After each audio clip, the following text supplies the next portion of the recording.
Jai Gurudev, everybody. My name is Swami Tulsidas. This is Rishi Chidananda. I thank you all very much for joining us for the Gita Yagna, for Gita Jayanti.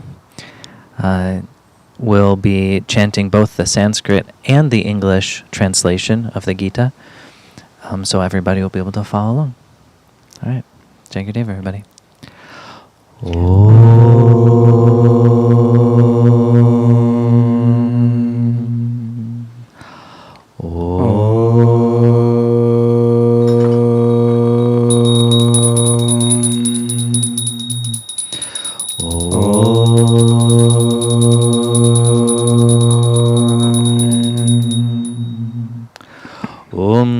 Brahma Guru Vishnu Guru Devo Maheshwaraha Guru Sakshat Parabrahma Tasmai Shri Gurave Namaha.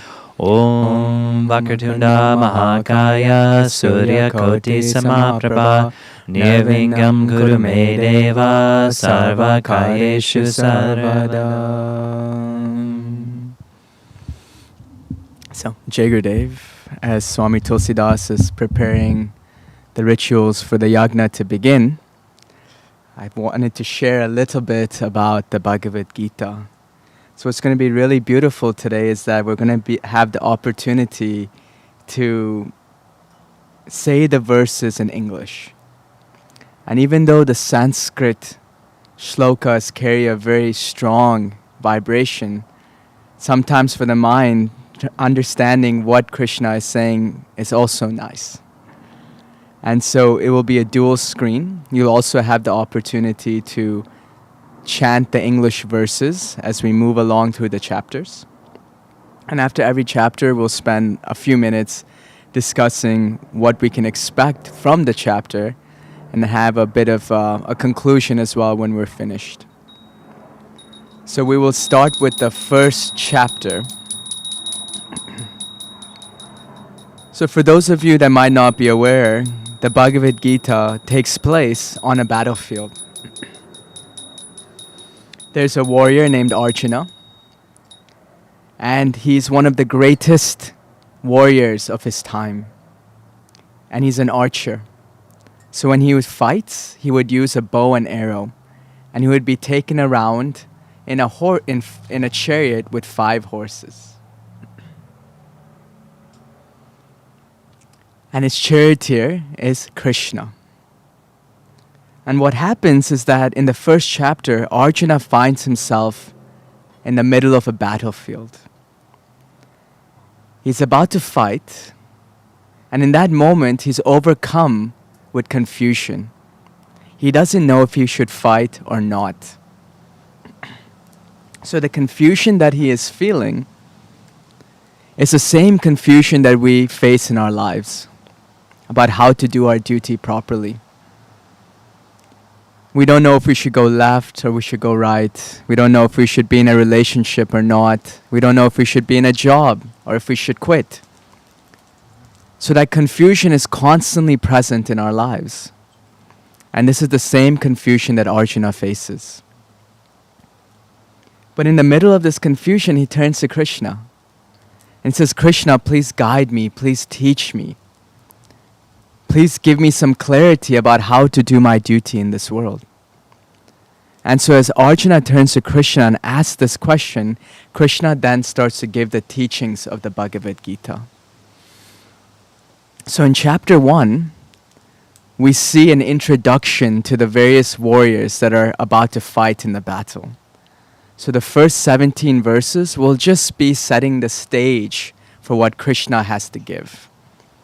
We'll talk about various warriors, great warriors on either side of the battle. And then after the warriors are introduced and the stage is set, then we turn the conversation to Arjuna and Krishna. In this moment, Arjuna says, take me to the middle of the battlefield, O Krishna. I wish to take a closer look at who I am about to fight. So Krishna takes Arjuna to the middle, and he comes face to face with all of these great warriors and teachers that he has grown up with. And in this moment, he's overcome by weakness. And for the rest of the chapter, Arjuna gives many, many, many excuses as to why he does not want to fight. He speaks about good and bad, right and wrong, about what is dharmic and what is not. He speaks about karma and sin. And this whole time, Krishna does not say one word. He just listens to Arjuna speak. And in chapter 2 is when Krishna will start to give the teachings of the Gita. So in chapter 1, the things that we need to focus on as we read through it is initially the great warriors being introduced. Then the conversation shifting to Arjuna and Krishna in the middle of the battlefield. And finally, Arjuna giving all of the excuses as to why he does not want to fight. You see, the Gita is very, very symbolic. It's not just the text that we pick up at the library. It's divine in its ability to give transcendental knowledge. Arjuna represents each one of us. That eternal soul that is in the world of delusion and does not understand its true nature. And because of that is faced with confusion. Krishna represents that divine being that comes into Arjuna's life to give him guidance and clarity. And the battlefield represents life. This is where we go through our obstacles. This is where we go through confusion. But the Gita will teach us it is not about running away from the battlefield, but it is about being in life and having the tools to help us to overcome the negativity, the obstacles that we face, so we can really realize our true nature. So the first chapter is called Arjuna Vishada Yoga, which means the lamentation of Arjuna. This first chapter represents each one of our lives before we go on the spiritual path. It is the confusion that we face. It is the mental gymnastics that we do on a daily basis to justify the reasons why we do the things that we do. So there's another thing that we'll see. It's this mental gymnastics that Arjuna will go through at the later end of the chapter. So with that, I will ask everybody to turn to chapter 1.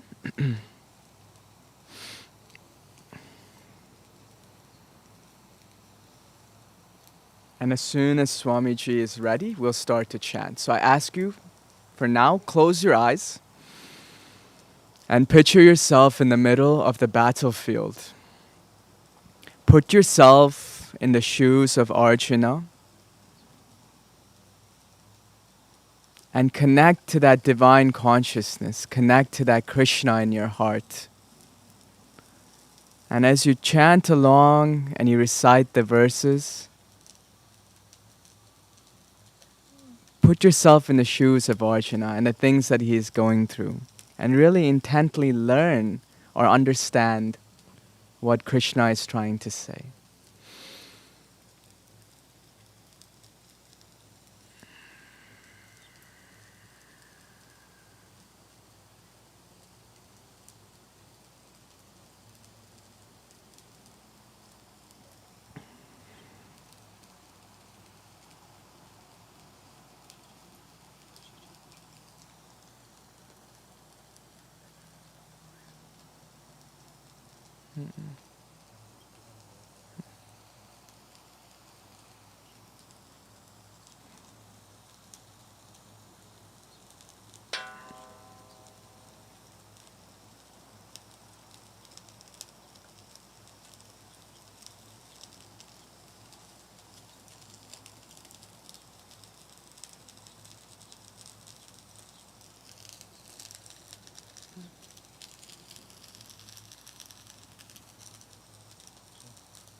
So this discourse that happens between Krishna and Arjuna will be 700 verses and 18 chapters.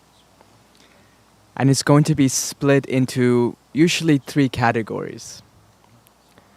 The first section of the Gita will focus more on karma yoga, how we can act in this world. The second section will speak more about bhakti, or this devotion or love to God. And then the third section, it's more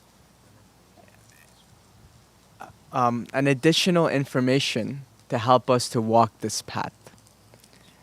So as we go through, you'll see there'll be a shift in the way Krishna speaks to Arjuna.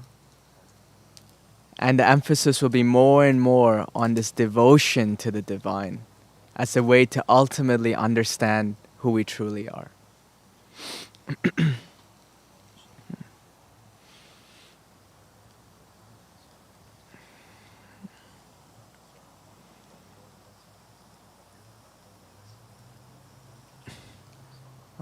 Om Bhurvatsvaha Tatsato Varnam Bhargo Devasya Dhimai Dhiyo Yona Prachodayat. To Varnam Bhargo Devasya Dhimai Dhiyo Yona Prachodayat. Satguru Devaya Dhimai Tano Shivashananda Prachodayat. Avidmahe Satguru Devaya Dhimai Tano Vishwananda Prachodayat. Om Premavataraye Vidmahe Satguru Devaya Dhimai Tano Vishwananda Prachodayat. Devaya Dhimai Tano Babaji Prachodayat.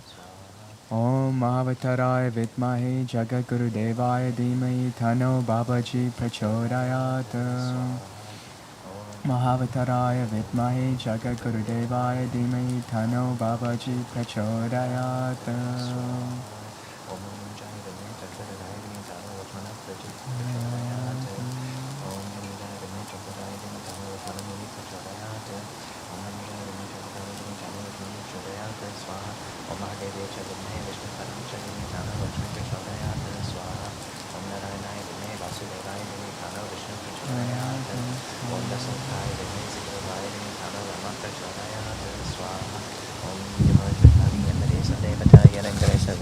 Tulsi Twandamami Ham Swaha Om Ugram Dir Mahavishnu Jwalatam Svatomukam Narsimam Visnabhadram Rityum Rityum Namami Ham Swaha Om Devikanandaya Vidmehe Vasudevaya Dhimahi Tana Krishna Prachodayat Swaha Om Devikanandaya Vidmehe Vasudevaya Dhimahi Tana Krishna Prachodayat Swaha Om Devikanandaya Vidmehe Vasudevaya Dhimahi Tana Krishna Prachodayat Swaha.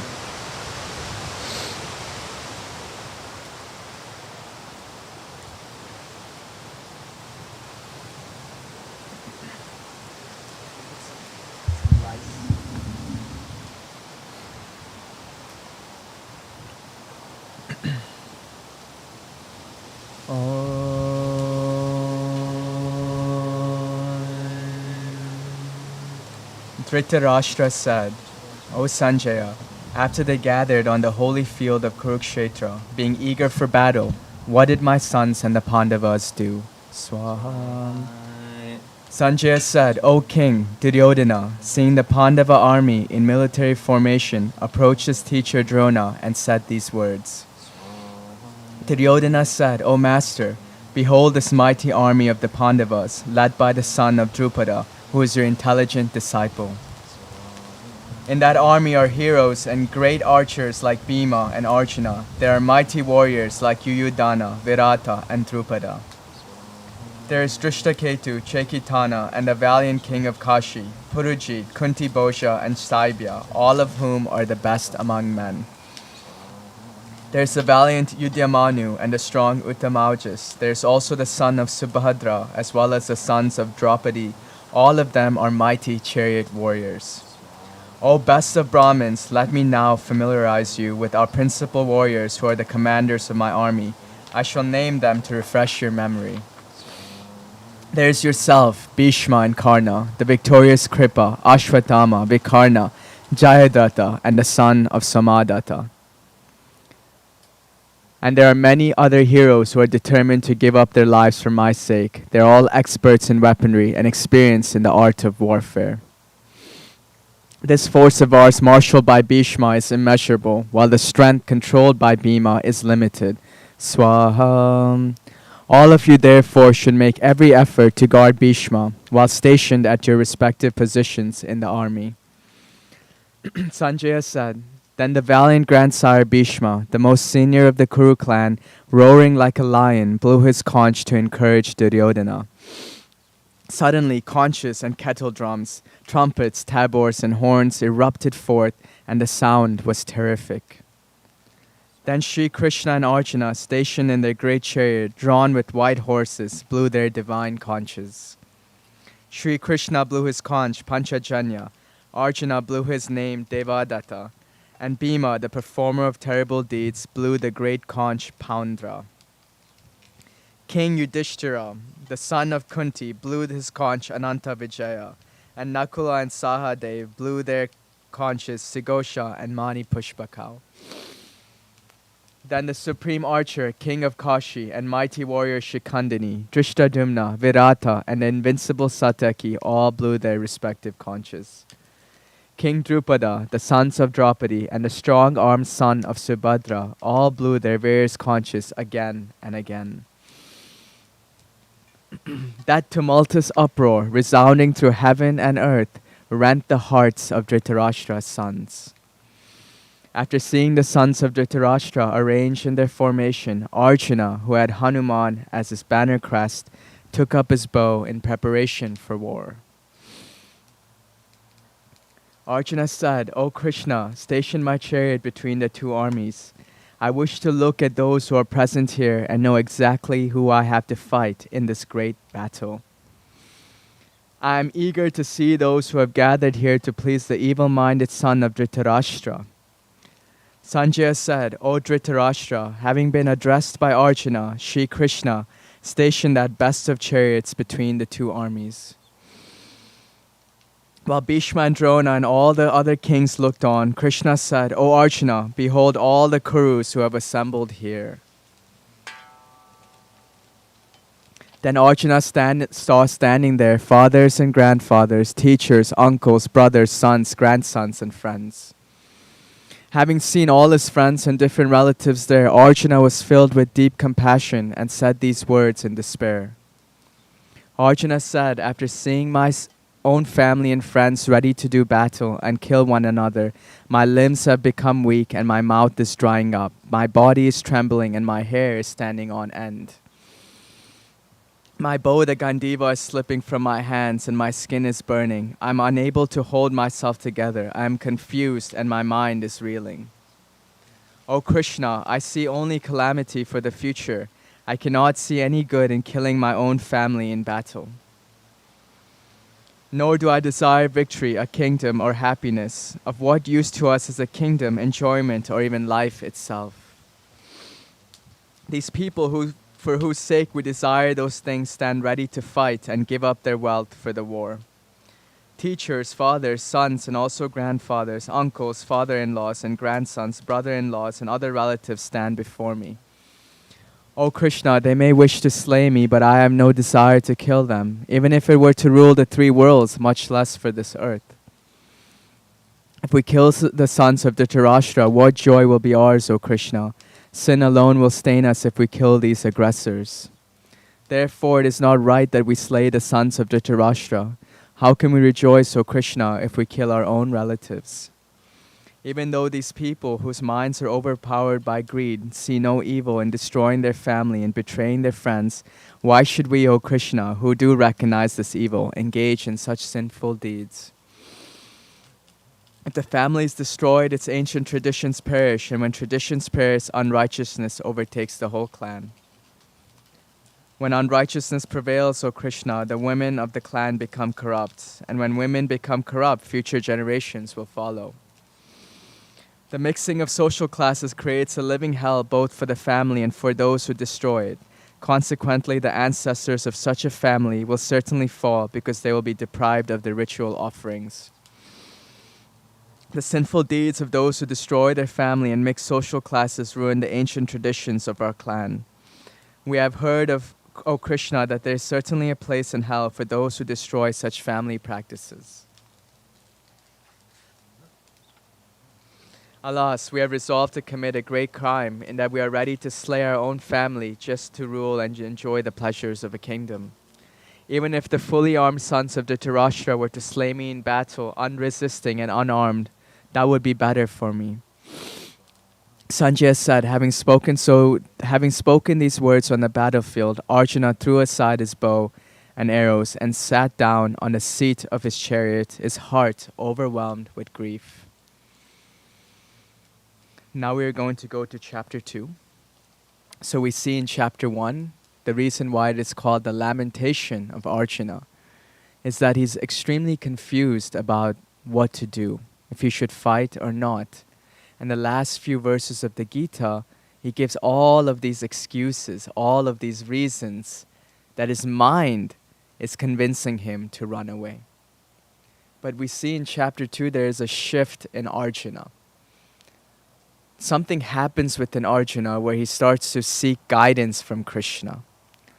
In that moment he seeks guidance, Krishna then will start to give the main core teachings of Sanatana Dharma about the eternal nature of the soul. And then he'll guide Arjuna about how he can perform his duty in this world. So the first 10 verses will be the shift of Arjuna into taking refuge with Krishna.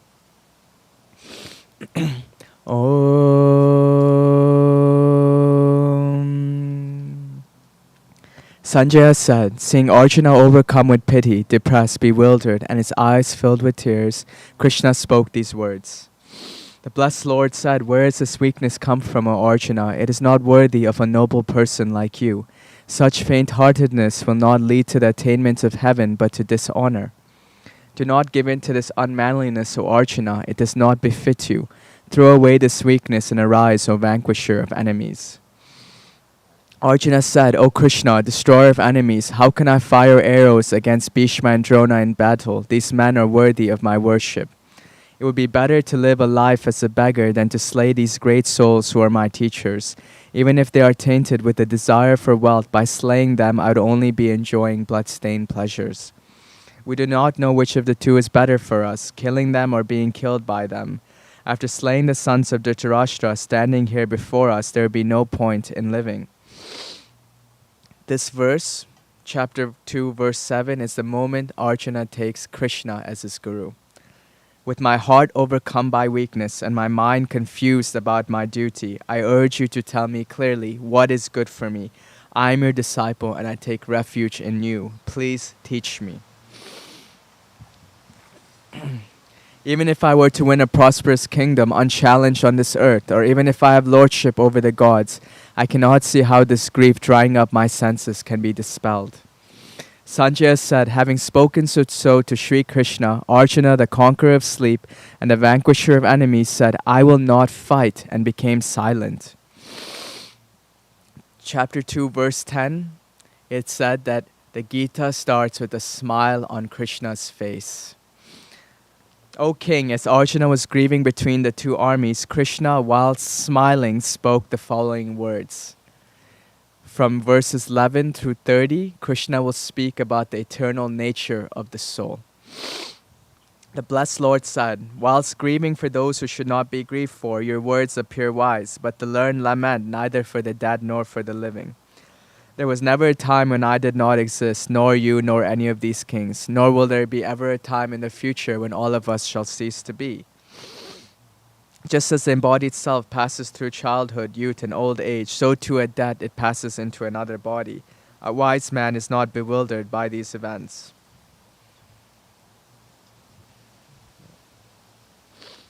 The contact of senses. The fires and the... Chapter 2, verse 13. Just as the chapter 2, verse 14. The contact of senses with their objects, O Arjuna, give rise to feelings of cold and heat, pleasure and pain. They come and go. They are impermanent, so endure them without being disturbed. One who is unaffected by these, O best of men, and to whom pain and pleasure are the same, that steadfast person alone is worthy of immortality. The unreal can never come into being, and the real never ceases to be. This is the conclusion of those who have seen the truth. It is indestructible and pervades the whole material universe. None can cause the destruction of the imperishable self. The material bodies of the self are said to have an end, while the self itself is eternal, indestructible, and incomprehensible. Therefore fight, O Arjuna. One who believes that the self can kill, and the one who thinks it can be killed, both are in ignorance, for the self neither slays nor is it slain. The self is never born and it never dies. It has always existed and will never cease to exist. It is unborn, eternal, everlasting, and most ancient. It is not killed when the body is slain. Arjuna, if one knows the self to be indestructible, unborn, unchanging, and eternal, how and whom does one cause to be killed? As a person casts off worn-out garments and put on new ones, so does the embodied self cast off its worn-out bodies and enter into new ones. Weapons do not cut the self. Fire does not burn it, water does not wet it, and wind does not dry it. It cannot be cut, it cannot be burned, it cannot be wetted, and it cannot be dried. It is eternal, all-pervading, fixed, immovable, and everlasting. The self is said to be unseen, inconceivable, and unchanging. When you understand this, you should no longer grieve. Even if you consider the self to repeatedly go through birth and death, O Arjuna, still you should not lament. For death is indeed certain for everything that is born, and rebirth is certain for that which has died. Therefore, you should not grieve for what is unavoidable. O Arjuna, all beings have a beginning that is unknown, a middle that is known, and an end which is also unknown. So why lament over this? One person sees the self as a wonder. Likewise, another speaks of it as a wonder. Still, another hears of it as a wonder. But even after hearing of it, no one truly understands it. The self is in all bodies, O Arjuna. It is eternal and indestructible. Therefore, it is not right for you to feel grief for any living being. In the next few verses, Krishna will speak about Arjuna's dharma. What is it that he is meant to do in this world? Krishna says, furthermore, considering also your own personal duty, you should not hesitate. For a warrior, there is nothing superior to fighting in a righteous war. Happy are the Kshatriyas, O Arjuna, at such an opportunity. A war such as this that comes of its own accord opens the gates to heaven. But if you do not fight in this righteous war, you'll be turning away from your duty and will lose your honor. Therefore, you will accumulate sin. Then people will forever speak of your disgrace, and for an honorable man, dishonor is worse than that. The great warriors will think that you have fled from the battlefield in fear. These men who hold you in high regard will then speak in contempt of you. Your enemies will condemn your ability. They will use words which should never be uttered. What could be more painful than that? If slain, you shall gain heaven. If victorious, you shall enjoy the earth. Therefore arise, O Arjuna, and resolve to fight. Considering pleasure and pain, gain and loss, victory and defeat to be the same, prepare yourself for battle. If you act in this way, you will not incur sin. Now Krishna will speak about the first type of yoga that he gives to Arjuna, which is called karma yoga, which focuses on how we should be in this world and how we should act in this world. Chapter 2, verse 39. This knowledge which is taught to you so far is based on Sankhya. Now listen to the teachings concerning karma yoga. When you act with this knowledge, O Arjuna, you will be free from the bonds of action. There is nothing to lose in this endeavor, nor is there any failure. Even a little practice of this yoga saves one from great danger. O Arjuna, on this path the resolute mind is one-pointed, but the thoughts of the irresolute are many-branched and endless. Those who are unwise rejoice at the flowery words of the Vedas, declaring there is nothing superior to this. Such people are full of desires and have heaven for their goal. Seeking pleasure and power, they teach that the performance of various rituals leads to higher rebirth. Those who cling to pleasure and power and are attracted to these teachings cannot develop the resolute will of a concentrated mind. The Vedas deal with the three gunas, O Arjuna. You must free yourself from these gunas and from the pairs of opposites. Being ever established in the sattva guna, do not care about acquiring things nor about protecting what has been acquired. Instead, be established in the self. The purpose of a reservoir is easily met by an area flooded with water. In the same way, the knowledge of the Vedas is easily met by a sage who is self-realized. You have a right to act, but not to the fruits of that action. Do not allow rewards to be the motive of your action. At the same time, do not be attached to avoiding action. Established in yoga and abandoning attachment, perform your duty. See success and failure with an even mind. This equanimity is the meaning of yoga. Arjuna, action done with attachment to the results is far inferior to this yoga. Seek refuge in that equanimous state. Those who are motivated by the fruits of action are petty-minded. Remaining equal-minded, one rises above righteous and unrighteous deeds. Therefore, devote yourself to this yoga, for yoga is the true way of performing action. The wise who are established in this state renounce the fruits of action and are free from the bondage of rebirth. They go to the abode beyond all suffering.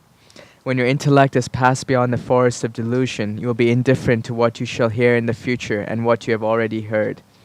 When you are no longer perplexed by the words of the Vedas and remain unshaken with a concentrated mind, then you will have achieved success in yoga. For the rest of the chapter, Arjuna asks, what are the qualities of a yogi? And Krishna starts to speak about how a yogi should be, how they act in the world. Chapter 2, verse 54.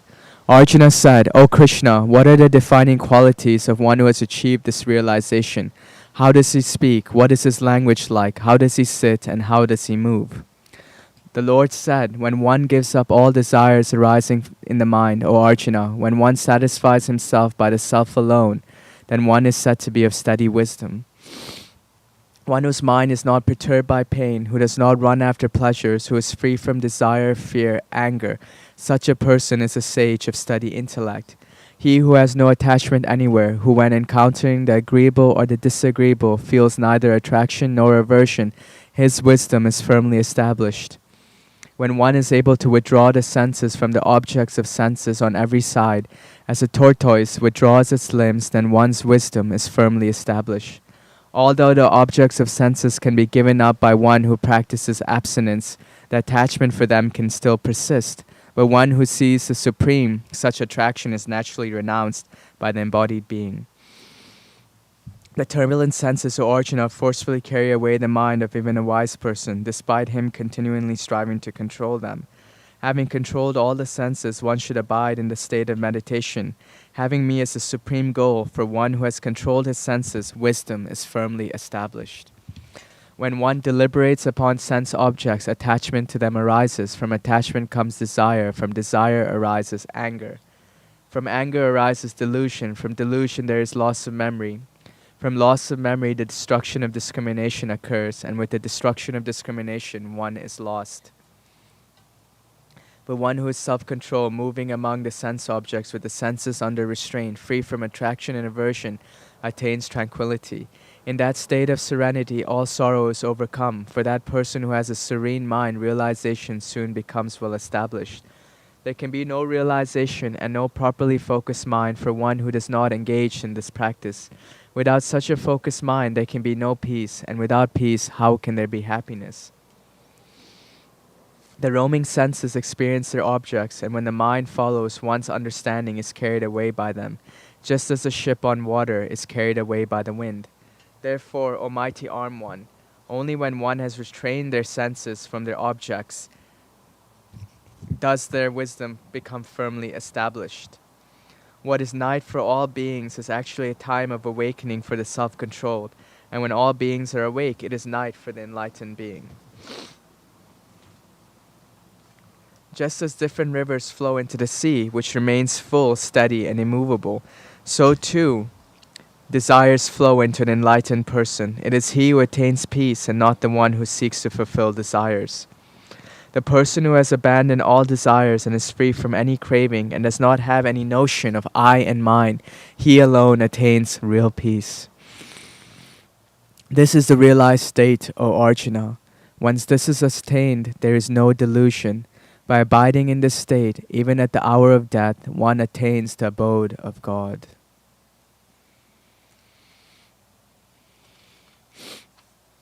Chapter 3 is a continuation of karma yoga, of how we should be in the world but not be attached to the world.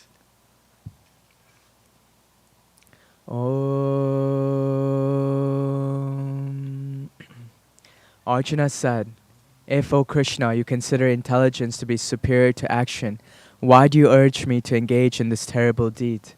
You confuse me with statements that seem to contradict each other.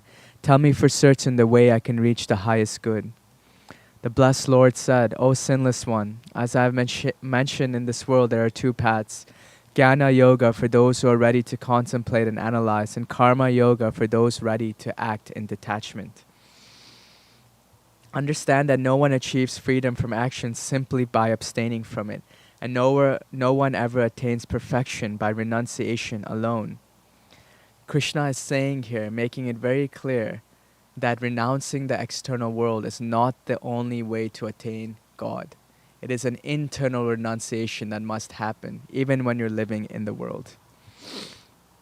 Chapter 3, verse 5.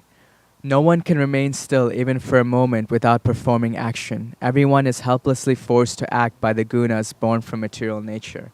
One who restrains the organs of action while still contemplating on the objects of the senses is deluded and a hypocrite.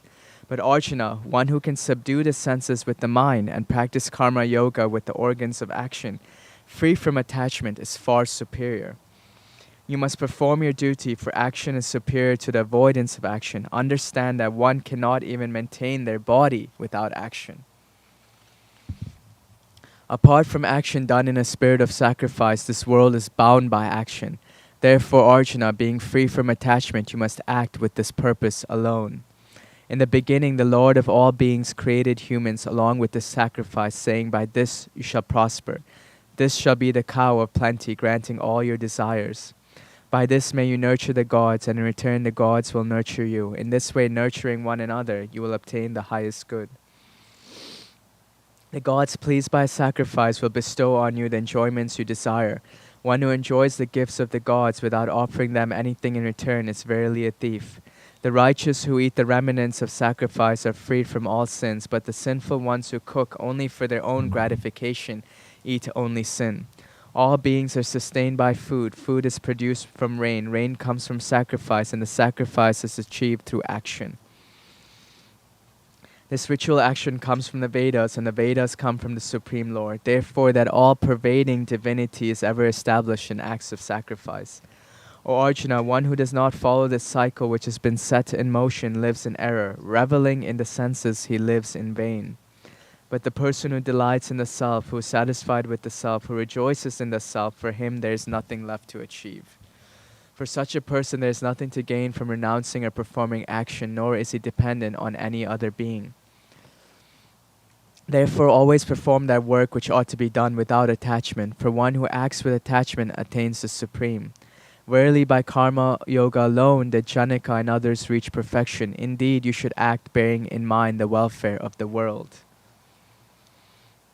Whatever an eminent person does, other people also do. Whatever standard they set, the world follows. For me, O Arjuna, there is nothing in all the three worlds which needs to be done, nor is there anything for me to gain. But despite this, I continuously engage in action. For if I stop tirelessly engaging myself in action, the world would follow my example. If I did not perform action, these worlds would perish. I would be the author of confusion and the cause of destruction for living beings. Arjuna, just as the ignorant act with attachment to their work, so should the wise act without any attachment, thinking only for the welfare of the world. The wise should not disturb the mind of the ignorant who are attached to work. Instead, by performing work with devotion, one should inspire others to do likewise. All actions being performed in every way by the gunas within material nature. One whose mind is deluded by the sense of individuality thinks, "I am the doer." But he who knows the truth, the mighty armed one, sees the difference between the gunas and action. He recognizes how they act on one another, and through this awareness he remains unattached. Those who are deluded by the gunas within material nature are attached to the actions produced by them. However, one of perfect knowledge should not unsettle the ignorant who do not see the whole truth. Dedicating all your actions to me with the mind centered in the self, free from desire and selfishness, with your emotions held in balance, you should engage in battle. Those people who have faith, who are free from envy, and always practice this teaching of mine will be released from karma. Those who disregard my teachings and those who do not practice it, know them to be seriously deluded, devoid of reasoning, and therefore lost.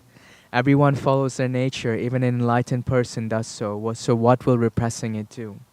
Desire and aversion arise when the senses rest in the objects they perceive. One should not allow themselves to come under their sway, as they are obstacles on the spiritual path.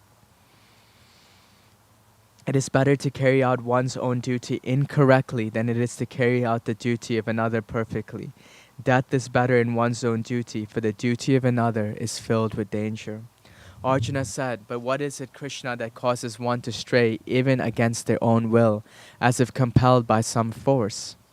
The blessed Lord said, it is desire and is anger born of the guna of Rajas. It is all-devouring, sinful enemy of the world. Just as a fire is enveloped by smoke, a mirror is covered by dust, and an embryo by the amnion, so is this world enveloped by desire. O Arjuna, knowledge is veiled by desire and is therefore the great enemy of the wise. It burns like an insatiable fire. The senses, the mind, and the intellect are said to be its abode, though through these it deludes the embodied self by concealing its wisdom. Therefore, Arjuna, you should control the senses first and slay the source of sin that destroys both knowledge and discrimination. The senses are superior to matter, and the mind is superior to the senses. The intellect is higher than the mind, and the self is even greater than the intellect. O Arjuna, knowing that which is greater than the intellect, and steadying yourself by your spiritual strength, slay this enemy in the form of desire, which is difficult to overcome.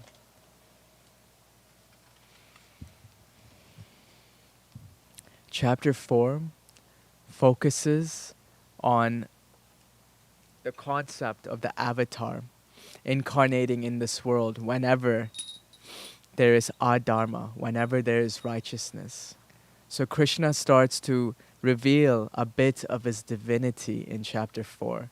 And he also speaks more on the concept of karma yoga. In the first few verses, Krishna will say to Arjuna, he will make it clear to Arjuna that he knows everything. He remembers everything. While Arjuna is in ignorance. So we'll start. Chapter 4, verse 1. The blessed Lord said, I taught this imperishable yoga to Vivaswan. Vivaswan taught it to Manu. Manu declared it to Ikshvaku. Handed down through disciplic succession, the royal sages received this knowledge. But due to the passage of time, Arjuna, this yoga was lost to the world.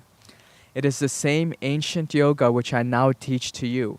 You are my devotee and my friend, and this yoga is indeed the highest mystery. Arjuna said, your birth was recent, and the birth of Vivaswan was long ago. How is it possible that you taught this in the beginning? Here, Krishna reveals his divinity. The blessed Lord said, many births of mine have passed, O Arjuna, and so it is with you. I know them all, but you do not know them. Though I am unborn and unchanging, and although I am the Lord of all beings, by using my own nature, I enter into this world by my own free will. Arjuna, whenever there is a decline in dharma and an increase of adharma, it is then that I manifest myself. For the protection of the good, for the destruction of the wicked, and to establish dharma, I incarnate myself from age to age. Whoever knows the truth of my divine birth and deeds, O Arjuna, is not reborn again. After leaving the body, they come to me. Free from desire, fear, and anger, absorbed in me, taking refuge in me, and having been purified by the austerity of knowledge, many have attained their eternal relationship with me. However one surrenders to me, in the same way I approach them. Everybody follows my path in all respects, O Arjuna. Those who desire the fruits of their action perform sacrifices to the gods. For in the human world, results are quickly attained by such religious rituals. I created the four varnas based on their work and gunas. Despite creating this system, I am still unchanging and free from action. Actions do not taint me, nor do I have a desire for the fruits of actions. One who understands this about me is not bound by karma. Having known this, the ancient seekers of liberation also performed action. Similarly, you should also engage in your duty just as people in the past have done. What is action? What is inaction? Even the wise are confused about this. I shall now explain to you what action is. Knowing this, you will be freed from suffering. For verily one must understand what is action, what is forbidden action, as well as what is inaction. Action is indeed hard to understand. He who sees inaction in action, and also action in inaction, is wise among people. He is fit for liberation and performs all his designated duties. He whose every action is freed from personal gain has his sins burnt up by the fire of knowledge. He is described by the wise as a sage.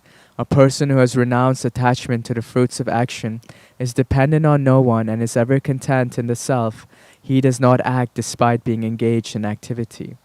Free from expectation with a controlled mind, having no sense of ownership and acting only to maintain the body, one does not incur sin. When one is content with what comes without effort, has transcended the pairs of opposites, is free from envy, and is balanced in success and failure, despite acting, he is not bound. For the liberated person who is free from attachment, whose mind is established in wisdom, and acts only for sacrifice, his karma is entirely dissolved. For those absorbed in God, Brahman is the instrument, Brahman is the oblation, Brahman is the one who offers into the fire, which is also Brahman. Brahman alone is to be reached by one who meditates upon him in one's actions. Some yogis resort only to sacrificing to the demigods, but others sacrifice into the fire of Brahman and perform sacrifice for its own sake. Some offer hearing and other senses into the fires of restraint. Others offer sound and the other objects of the senses into the fires of the senses themselves. Others offer the actions of senses and life breath into the fire of yoga, which is based on self-control and illuminated by true knowledge. Observing strict vows, some sages offer material objects as sacrifice. Some make offerings through austerity and yoga, while others offer their scriptural study and knowledge as sacrifice. Still, there are others who offer the outgoing breath into the incoming breath, and the incoming into the outgoing. In this way, they achieve the state where all breathing stops. Others who restrict their eating offer the outgoing breath into itself. All these yogins know the meaning of sacrifice, and through their sacrifices become free of sinful reactions. The remnants of sacrifice is the nectar of immortality. By taking it, one attains that eternal abode of the Lord. Understand, Arjuna, one cannot live happily in this world without sacrifice. What to speak of the next? In this way, many forms of sacrifice have been laid down by the Vedas. All of them are based on action. Once you understand this, you shall be liberated. The sacrifice of wisdom is superior to the ritual material sacrifice. O Arjuna, all action has its end in wisdom. One should approach. In this verse, Krishna speaks about the importance of the Guru. One should approach a spiritual master with submission, extensive inquiry, and service. Such realized souls can instruct you, for they have seen the truth. Once you receive this knowledge, Arjuna, you will never again be deluded. Through that knowledge, you shall see all beings without exception as the self, and then as a part of me. Even if you are the most sinful of all sinners, you can cross over this miserable condition by the boat of knowledge. Arjuna, just as a blazing fire turns wood to ashes, so does the fire of knowledge turn all karma to ashes. In this world, nothing purifies one more than knowledge. Those who have perfected the practice of karma yoga will have this knowledge revealed to them. One who has faith will gain this knowledge if they are dedicated and have controlled the senses. Having attained it, one quickly realizes supreme peace. But for the ignorant, the faithless, and the skeptical, there is only destruction. The doubting soul does not belong to this world nor the next, and will never find happiness. O Arjuna, when one is established in karma yoga, with doubts dispelled by knowledge, having a steady mind, such a person is now bound by action. Therefore, with the sword of knowledge, cut this doubt present in your heart, which has arisen from ignorance. Protected by this yoga, arise and fight, O Arjuna. Can I have some water?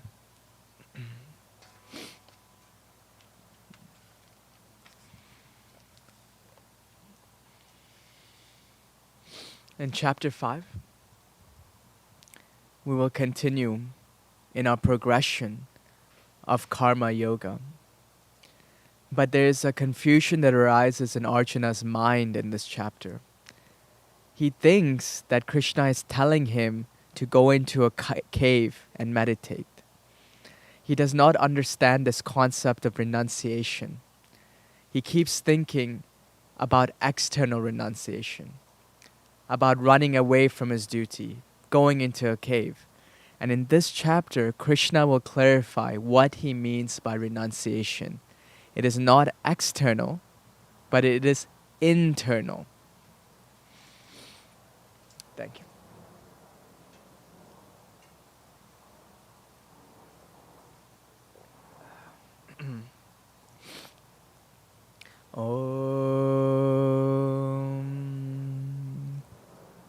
Arjuna said, Krishna, you recommend the renunciation of action and at the same time instruct me on karma yoga.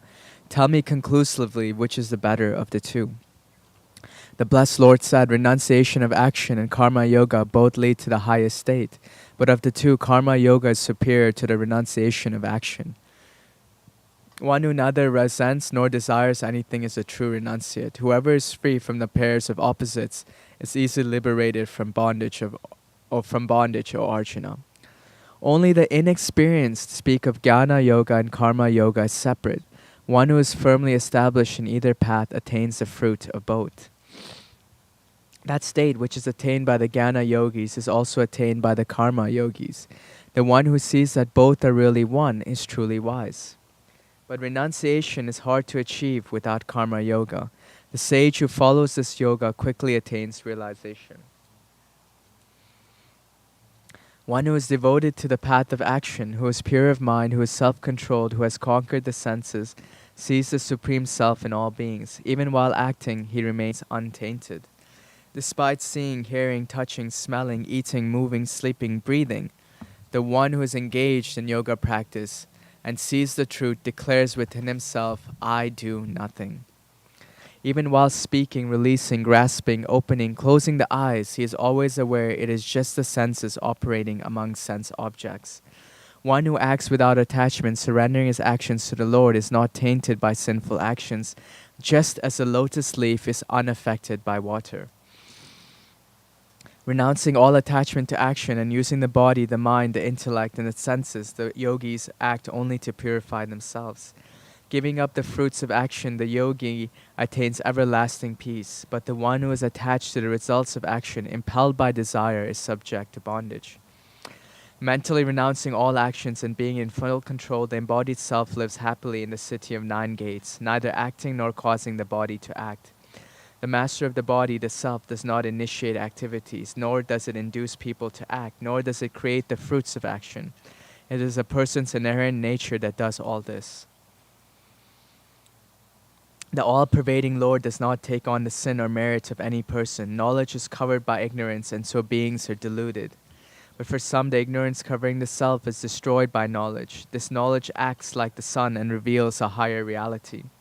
When one strives for the supreme goal, with their mind, faith, and intelligence fully absorbed in it, the knowledge gained frees them from contamination. They go to the place from which there is no return. The sages perceive with equal vision a good and learned brahmana, a cow, an elephant, a dog, and a dog-eater. Those who have reached this equanimity have risen beyond the conditions of the material world. The self is pure and unchanging, and because such persons are situated there, they are the same. One who neither rejoices at gaining what is pleasant, nor grieves at receiving what is unpleasant, whose mind is fixed and undiluted. He has knowledge of the self, and he dwells in the self. When the mind is detached from external sensation, one finds happiness in the self. And when through yoga the mind is on the Lord, one enjoys endless bliss. The pleasures that arise from contact with the external world are a source of suffering. They have a beginning and an end, Arjuna, and so the wise do not rejoice in them. A person who can resist the impulses arising from desire and anger while still in the body is a true yogi and a joyful person. One who is joyful within, whose pleasure is within, and is illumined within, is a true yogi. He is liberated within the Supreme, and he attains the Supreme. The sages who are free from the pairs of opposites, who are self-controlled and are devoted to the welfare of all beings, become cleansed of all impurities and attain the bliss of the Supreme. Those who are free from desire and anger, whose minds are controlled and who have attained the self, and who have attained self-mastery, liberation is close at hand. Shutting out all external contacts, focusing the gaze between the eyebrows, suspending the inward and outward breaths within the nostrils, and having controlled the senses, mind, and intellect, the sage who desires liberation gives up desire, fear, and anger, and attains it. And knowing me as the supreme enjoyer of all sacrifices and austerities, as the Lord of all the worlds and the friend of every being, one attains peace. Chapter 6 is referred to as Dhyana Yoga. Here Krishna speaks about the secrets of how we should meditate. So he says act in the world, but also take time for yourself to go deep within and realize the Supreme within yourself.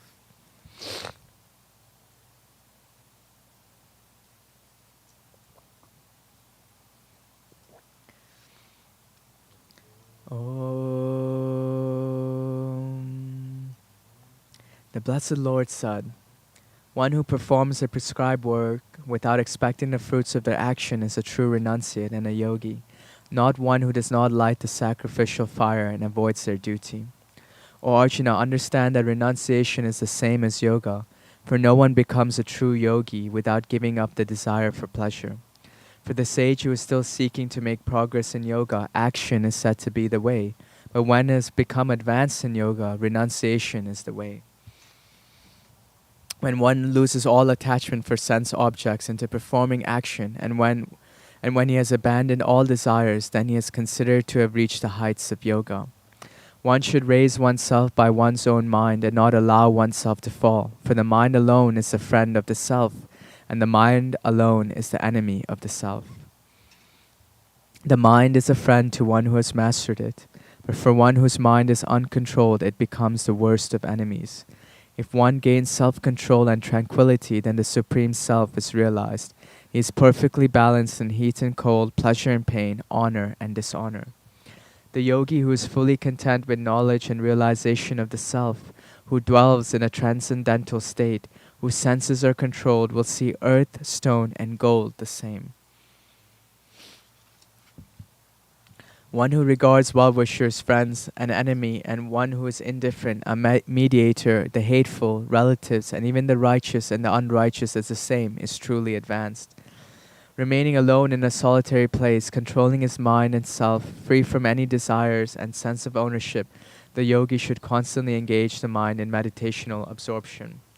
In a clean place, he should make a firm seat which is neither too high nor too low, covering it with cloth, deerskin, and kusha grass. Sitting on that seat, focusing the mind in concentration with thoughts and senses restrained, one should practice yoga for the purification of the self. He should hold the body, head, and neck erect in a motionless and steady posture, focusing one's gaze on the tip of the nose without looking around. Being serene and fearless, firm in the vow of celibacy, and holding the mind in check, he should fix his thoughts on me. Sitting in meditation, he should hold me to be the goal of life.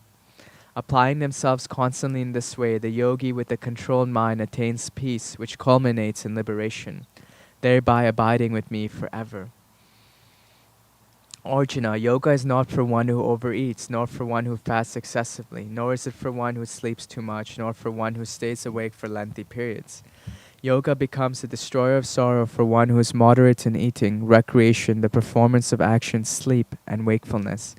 When the subdued mind rests in the self alone, free from all material desire, one is said to be well established in yoga. The controlled mind of a yogi who meditates on the self is compared to a lamp which does not flicker in a windless place. When the mind, restrained by the practice of yoga, perceives the self, one discovers its bliss. When one experiences that intense joy which is known to the intellect but unknowable to the senses, he remains fixed, never wavering from it. When one has attained this state, they realize there is nothing superior. As a result, they cannot be moved from this position, even by terrible suffering. You should understand that this deliverance from suffering is the very purpose of yoga. Therefore, yoga must be practiced with determination and with the mind free from despondency. It should be done while renouncing all desire for material things and restraining the senses to the mind alone. With the firm resolution of the intellect, step by step, one should become centered within. Having focused the mind upon the self, they should think of nothing else. Wherever the fickle and unsteady mind wanders, one should bring it back under control, keeping it fixed on the self alone. When the yogi has his passions subdued and is focused on the Lord without worldly contamination, when his mind is still, he experiences the highest happiness. Thus, freed from mental impurities, constantly engaged in the practice of yoga, the yogi easily attains the supreme bliss of knowing the Lord. Through this yoga, one gains that equal vision. They see the Lord in all beings and all beings within the Lord. For one who sees me everywhere and everything in me, I am not separated from them, and they are never separated from me. However a person lives, if they realize this unity and worship me as the one dwelling in all beings, they rest in me as a true yogi. O Arjuna, one who sees the pleasure and pain of all others as their own is the highest yogi. Arjuna said, O Krishna, here Arjuna is listening to Krishna, but he starts to say that this is really difficult. Doing what Krishna suggests is very difficult in this world.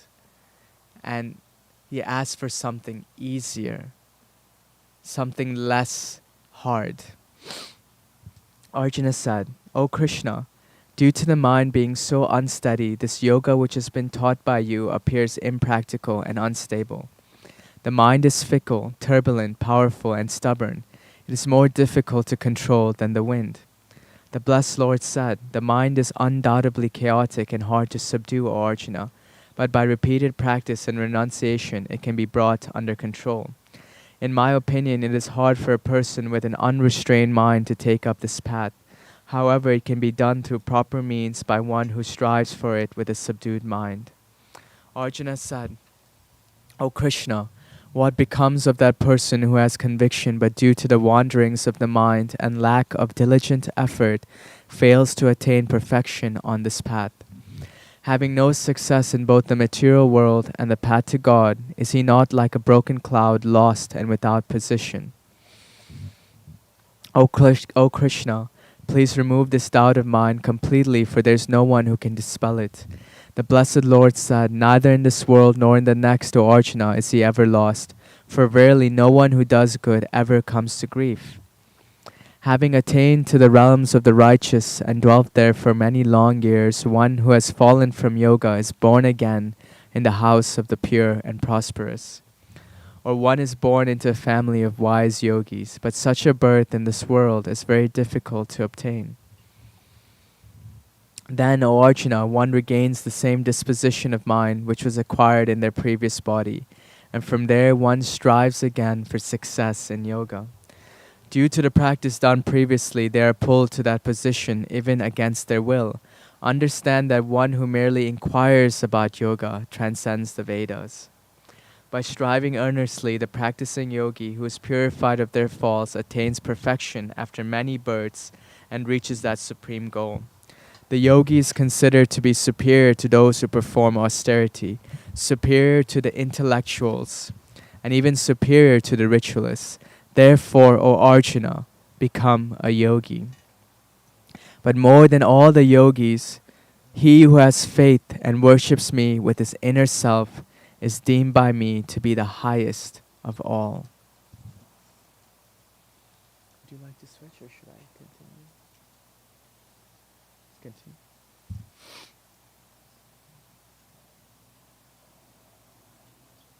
No, it's okay. So, we're 1/3 of the way done.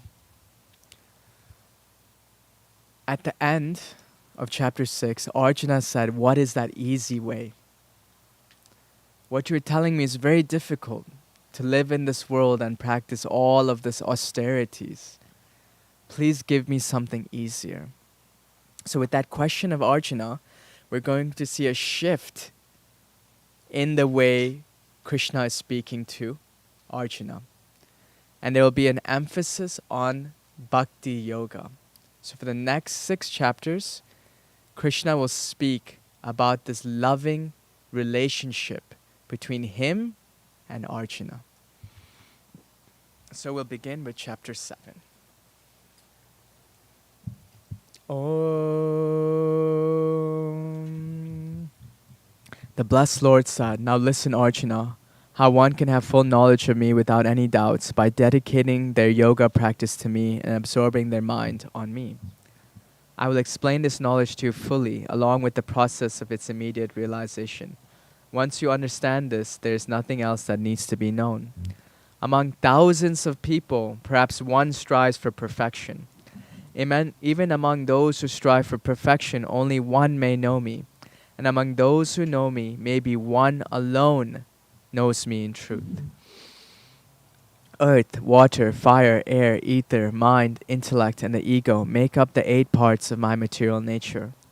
This is my lower nature, but Arjuna, knowing that my higher nature is different, it is made up of the embodied souls which sustain this universe. Knowing that all beings originate from these 2 natures of mine, understand therefore that I am the origin and dissolution of this whole universe. There is nothing higher than me, O Arjuna. All of this rests upon me like pearls on a thread. I am the taste of water, I am the radiance of the sun and moon, I am the sacred syllable Om in the Vedas, I am the sound in ether and the valor in men. I am the fragrance of the earth, I am the heat of fire, I am the life of all living beings, and the austerity of aesthetics. Know me, Arjuna, to be the original seed of all beings. I am the intelligence of the intelligent and the energy of the energetic. O Arjuna, I am the strength of the strong, which is without passion and desire. I am that desire in all living beings, which does not go against righteous principles. Know that all the states of sattva, rajas, and tamas have their origin in me alone, but I am not in them, they are in me. The entire universe is deluded by these 3 conditions originating from the gunas, and fails to recognize me who is unchanging and beyond. For this divine maya of mine consisting of the 3 gunas is hard to overcome, but those who take refuge in me alone cross over it easily. But the unrighteous, the foolish, the lowest of people, those whose wisdoms have been stolen away by maya, and those who have taken the nature of demons do not seek refuge in me. 4 types of righteous people worship me, O Arjuna. The distressed, the seekers of knowledge, those who desire wealth, and the jnani, who truly has knowledge. Of these, the jnani who is steadfast and ever devoted is the best. I am very dear to him, and he is dear to me. Those who approach me are all noble people, but I see the jnani as my very self, for such a person is steady and exclusively devoted to me as their highest goal. At the end of many births, the one who has true knowledge surrenders to me, realizing that Krishna is everything. Such a person is very rare. Enslaved by their inherent nature and deprived of insight by various desires, the worldly minded turn to other demigods, observing various disciplines. Understand that whichever manifestation of a demigod any devotee desires to worship with faith, it is I that makes that faith unshakable and firm. Endowed with that faith, one engages in the worship of a particular demigod, obtaining their desired objects, but these objects are in fact given by me alone. But the reward gained by these people of limited understanding is temporary. The worshippers of the demigods will go to the demigods, but my devotees will come to me. Not knowing my higher nature as imperishable, supreme, the ignorant think of me as an impersonal being who has now become manifest. I do not reveal myself to everybody, but I cover myself with my yog maya. This deluded world does not recognize me as unborn and infallible. O Arjuna, I know all the beings that have come before, that are here now, and those that have yet to come, but no one knows me. Bewildered by the pairs of opposites, Arjuna, which arise from desire and aversion, all beings are born into delusion. But those who perform virtuous deeds, whose sins have ceased, and are free from the illusion of the pairs of opposites, they worship me, steadfast in their determination. Those who take refuge in me and strive for liberation from old age and death fully understand Brahman, Adi Atma, and Karma. And those who know me in relation to the Adi Bhuta, Adi Deva, and the Adi Yagna, they too, with their minds fixed, can know me even at the hour of death.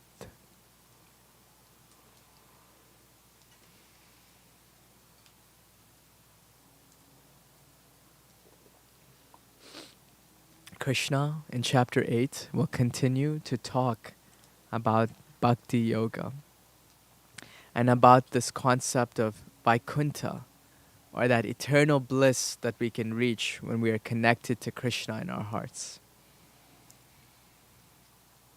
Arjuna said, "My Supreme Lord, what is that Brahman? What is that Adi Atma? What is meant by karma? What is the Adi Bhuta? And who is said to be the Adi Deva?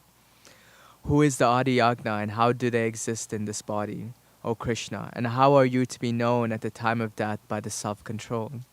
The blessed Lord said, "Brahman is the supreme that does not change or decay. One's own inherent nature is said to be Adi Atma, and the creative force which gives rise to the material beings is known as karma. The Adi Bhuta is the material world which perishes. The Adi Devata is the cosmic governing deity, and it is I myself who is the Adi Yagna present in the body. And the one who leaves his body at the time of death and contemplates upon me alone, without doubt reaches me. Arjuna, whatever state one remembers when leaving the body, that state they will certainly attain after death. For a person's condition is the inevitable result of what has been dwelt upon throughout their life. Therefore, ever mindful of me at all times, fight. With your mind and intellect dedicated to me, you will be free of doubt, and you shall surely come to me. O Arjuna, with the mind absorbed in and constantly engaged in yoga, without thinking of anything else, one reaches the divine supreme being. One should meditate on the all-knowing Supreme Person, the one who is the oldest and supreme controller of all. Its form is inconceivable, more subtle than an atom, and the maintainer of everything. He is brilliant like the sun and beyond all darkness. At the time of death, one should dwell in a state of devotion, and with the strength of yoga, one should maintain an unwavering mind. Keeping the life force between the eyebrows in the proper way, one reaches that divine supreme being. I shall now explain that goal which the knowers of the Vedas call the imperishable. Those ascetics who are free from desire enter into it, and due to their aspiration for perfection, they take vows of celibacy.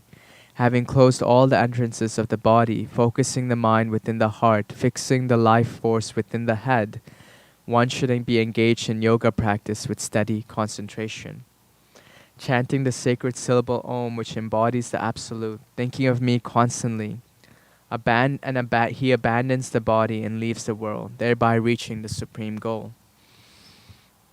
O Arjuna, I am easily attainable by that steadfast practicing yogi who is constantly mindful of me, not thinking of anything else. Having reached the highest perfection and attaining me, the great ones never again take rebirth in this world, which is transient and full of misery. Rebirth is inevitable right up to the world of Brahma, but after attaining me, Arjuna, there is no rebirth. Those who know the duration of a cosmic day and night understand the day of Brahma lasts for 1,000 yugas, and a night of Brahma lasts for another 1,000 yugas. At the beginning of a day of Brahma, all beings come forth from the unmanifest, and when the night comes, they are dissolved back into the unmanifested state.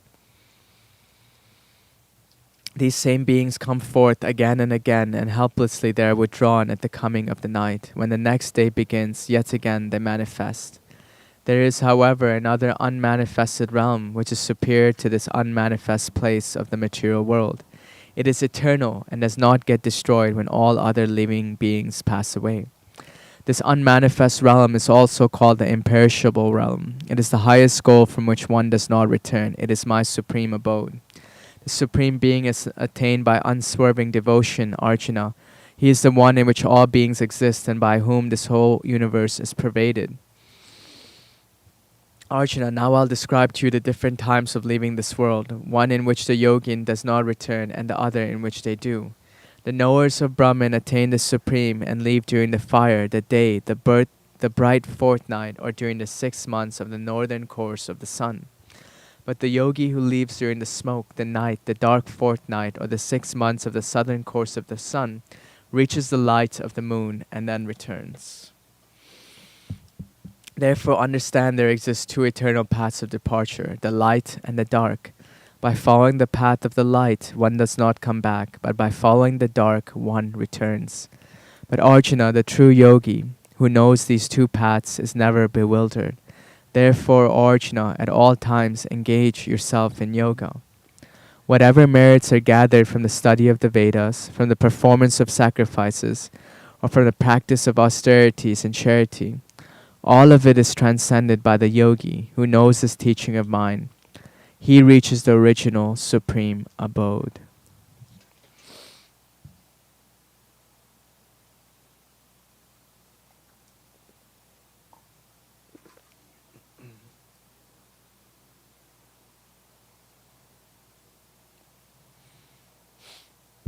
Chapter 9 is a beautiful chapter where Krishna speaks about the secrets of bhakti, the king knowledge, the highest knowledge. And he really delves into the essence of what the bhakti path is all about.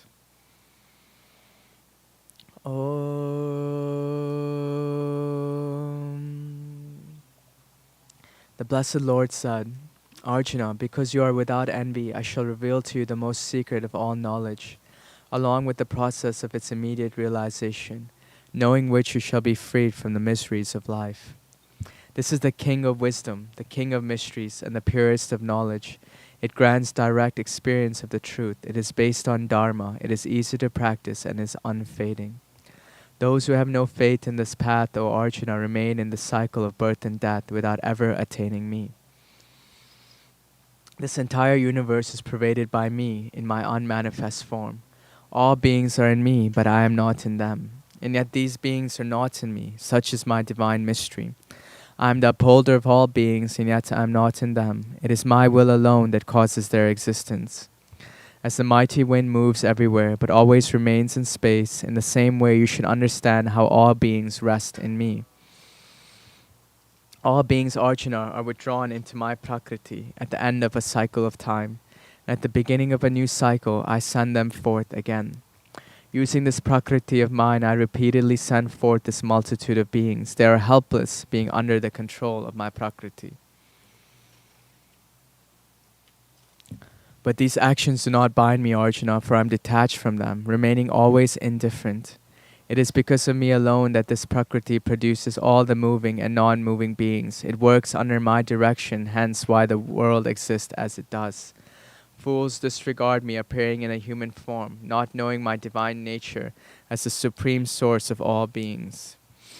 The hopes, the actions, and the knowledge of these foolish people are in vain. Being utterly deluded, they take on the nature of asuras and rakshasas. But the great souls, O Arjuna, share my divine nature. They adore me with a single mind, knowing me to be the unchanging source of all beings. Constantly glorifying me, taking up vows and bowing down before me in devotion, they always engage in acts of worship. There are also others who make offerings in the sacrifice of knowledge. They worship me as the one being that has manifested in a variety of forms with faces in different directions. I am the ritual, I am the sacrifice, I am the offerings made to the ancestors, I am the herbs, I am the mantra, I alone am the clarified butter, I am the fire, I am the offering itself. I'm the father, mother, support, and grandfather of this universe. I'm the object of knowledge. I'm the purifier. I'm the syllable Om, and also the Rig, Sama, and Yajurveda. I am the goal, the supporter, the Lord of witness, the abode, the refuge, and the friend of the universe. I am creation, destruction, and the basis of everything. I am that which is preserved and the eternal seed. O Arjuna, I am the one who gives heat. I send forth and hold back the rains. I am immortality as well as death. I am the manifest and the unmanifest. Those who are versed in the three Vedas, being purified from sin by drinking the soma juice, pray for heaven and worship me with sacrifices. After reaching that place where the king of the demigods resides, they enjoy celestial pleasures. Having enjoyed this vast realm of heaven, once their merit is exhausted, they return to the world of mortals. As a result, those who follow the Vedic rituals and are motivated by desire go to heaven temporarily before coming back. But then there are those who adore me alone with undeviating concentration. For those who yearn for me in this way, I myself take charge of their prosperity and welfare. Understand, Arjuna, that even those who worship other demigods with faith actually worship me alone, but in an improper way. For I alone am the enjoyer and the Lord of all sacrifices. But such people do not recognize me in my true nature, hence they fall from the positions they attain. Those who worship the demigods go to the demigods. Those who worship the ancestors will go to the ancestors. Those who worship the spirits will reach them, but my devotees will come to me. Whoever offers to me with devotion a leaf, a flower, a water, or some water, I accept this offering made with devotion by one who is pure of heart. Whatever you do, whatever you eat, whatever you offer in sacrifice, whatever you give away, whatever austerity you practice, O Arjuna, do it as an offering to me. With a steadfast mind engaged in this yoga, you will free yourself from good and bad results, which are the bonds of karma. As a result, you will be liberated and you will come to me. I am the same to all beings. There is no one hated by me, nor is there anyone I am partial to. But those who worship me with devotion live in me, and I in them. Even the most sinful person worships me exclusively with devotion. He must be regarded as a saint, for he has rightly resolved. Quickly such a person becomes righteous and obtains everlasting peace. O Arjuna, let it be declared that my devotee never perishes. By surrendering to me, even those of unfavorable birth, as well as women, Vaishyas, and also Shudras, attain the supreme state. How much more than the Brahmanas and the royal sages who are pure and devoted to me? Therefore, having come into this temporary world of suffering, you should worship me. Focus your mind on me, be devoted to me, offer worship to me, bow down to me. Engage your mind in this way, holding me as the supreme goal. You will surely come to me.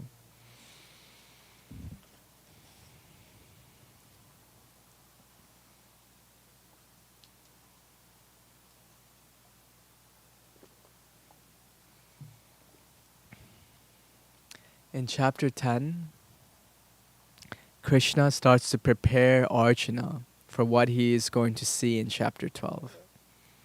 And he's going to talk about all the beautiful things in this world and how they are an animation of Krishna. That everything glorious, everything beautiful is only Krishna. The blessed Lord said, O Arjuna, because I desire welfare and you are my dear friend, listen once more as I deliver this supreme teaching. Neither the hosts of demigods nor the great seers know my glory. Indeed, it is me who is the sole source of the demigods and the great seers. One who knows me is unborn, without a beginning. The great Lord of the worlds is undiluted among mortals and is liberated from all negative acts. Intelligence, knowledge, non-delusion, forbearance, truth, restraint, self-control, pleasure and pain, exaltation and depression, fear and fearlessness, non-violence, equanimity, cheerfulness, austerity, beneficence, fame, and infamy. These different qualities arise from me alone. The 7 great seers, the 4 sages before them, and the Manus are all my mental expansions, empowered by me. All the creatures of this world are descended from them. He who knows the truth of my glory and power becomes undoubtedly fixed in the unshakable yoga of Bhakti. I'm the source of all. Everything emerges from me. Realizing this truth, the enlightened one worships me with loving devotion.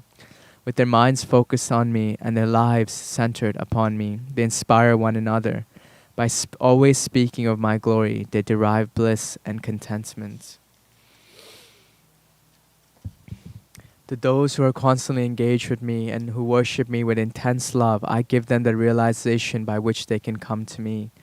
Out of compassion for them, from within their hearts, I lift the lamp of knowledge and dispel the darkness born of ignorance. Arjuna said, "You are the supreme Brahman, the supreme abode, the supreme purifier. You are the eternal divine person, the original Lord, unborn and all-pervading." All the divine sages, Narada, Asita, Devala, Vyasa, and now you yourself declare this to be the truth. O Krishna, I am convinced of all that you have said to me. Truly, O Lord, neither the demigods nor the asuras know your identity. O Supreme Being, O Creator of beings, O Lord of beings, O God of gods, O Ruler of the universe, only you yourself know yourself by your own potency. Now kindly tell me in detail your divine glories. Describe the various qualities by which you pervade this whole world and reside within it. O Almighty Lord and Yogi, tell me how I can know you and fix my mind upon you. What are the forms of existence that can be contemplated on by me? Tell me again in detail, O Krishna, about your attributes and glories, for I am never fully satisfied when hearing your nectarine words. The blessed Lord said, I shall gladly relate this to you, O Arjuna, but understand there is no end to my glories, and so I shall only relate to you the most prominent of them. I am the Self, O Arjuna, dwelling in the hearts of all beings. I am also their beginning, middle, and end. Among the Adityas, I am Vishnu. Of luminous objects, I am the radiant sun. Of the Maruts, I am Marichi. And among the stars, I am the moon. Of the Vedas, I am the Samaveda. I am Indra among the gods. Among the senses, I am the mind. And among living beings, I am consciousness. Of the Rudras, I am Shankara. Among the Yakshasas and Rakshasas, I am Kubera. Of the Vasus, I am Agni. Of the peak mountains, I am Meru. Among the priests, O Arjuna, know me to be the chief Brihaspati. Among army generals, I am Skanda, and among reservoirs of water, I am the ocean. Among the great sages, I am Bhrigu. Among words, I am the single syllable Om. Among sacrifices, I am the sacrifice of Japa, and among immovable things, I am the Himalayas.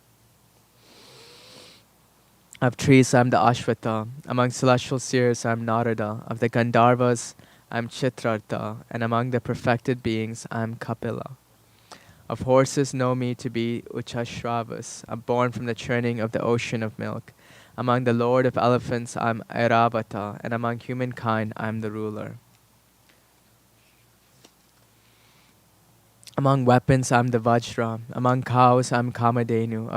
Of the causes of procreation, I am Kandarpa. Among serpents, I am Vasuki.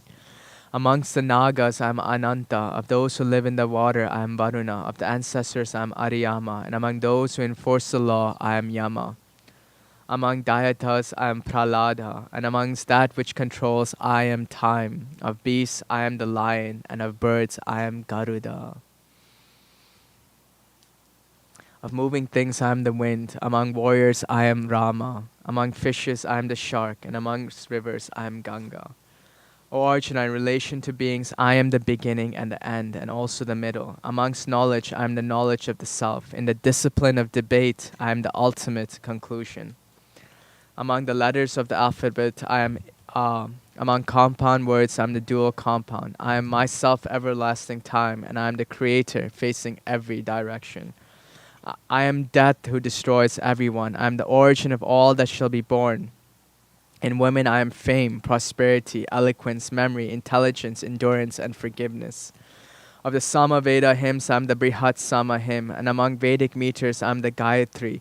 Of months, I am Margashirsha, and of seasons, I am the season of flowers. Of fraudulent activities, I am gambling. I am the brilliance of the brilliant. I am victory. I am effort. I am the strength of the strong. Of the Rishni clan, I am Vasudeva. Of the Pandavas, I am Arjuna. Among sages, I am Vyasa. And among the great thinkers, I am Shukra. Of the means of enforcing law, I am the principle of punishment. Among conquerors, I am diplomacy. Of secrets, I am silence. And of those who are wise, I am wisdom. Know that I am the seed of all living beings. There is nothing moving or unmoving that can exist without me. Understand that I have only briefly described my manifestations, for there is no limit to my divine glories, O Arjuna. Know for certain that whenever something displays its splendor or power, it comes from just a part of my potency. But of what use to you is all this knowledge, O Arjuna? With just a fraction of myself, I exist sustaining this whole universe.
Here in chapter 11, Arjuna is going to receive the Vishwarupa Darshana, the vision of the everything, the vision of the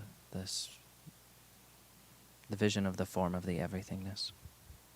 This form has never been seen by any soul before, and Krishna makes it very clear that Arjuna sees it only because of his grace, only because of their relationship, the bhakti they have, the bhakti that Arjuna has. Om. Arjuna said, "Out of compassion for me, you have revealed the most profound mysteries. The spiritual knowledge has completely removed my delusion. O Krishna, I have heard in great detail about the beginning and the end of all beings, as well as your inexhaustible glory.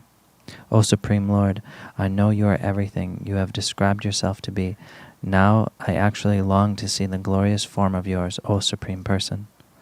O Lord, if you believe it is possible, then reveal yourself completely to me. Show me your unlimited universal self, the Lord of Yoga." The Blessed Lord said, "Behold, Arjuna, there are hundreds and thousands of my divine forms of different shapes, colors, and sizes."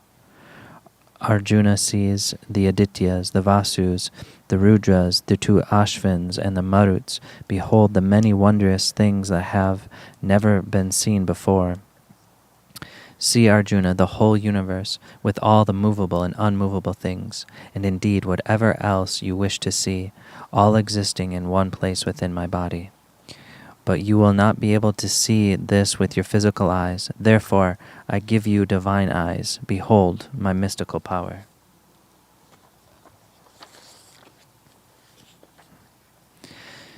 Seeing your mouths and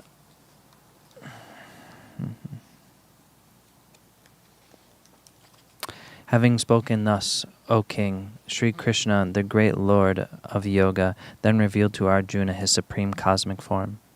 There were innumerable mouths and eyes and many other astonishing features. There were numerous divine ornaments and scores of divine weapons held aloft.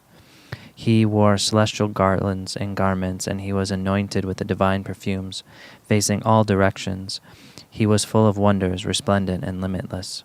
If 1,000 suns, each with blazing effulgence, were to rise all at once in the sky, perhaps that magnificent might be something like the radiance of that Supreme Being. In that form, Arjuna saw the entire universe with all its divisions situated in one place, all within the body of the God of gods. Then Arjuna overcame with amazement, his hair standing on end, bowed his head to the Lord, and his palms pressed together began to speak. Arjuna said, I see, O Lord, in your body all the gods and all the whole host of living beings.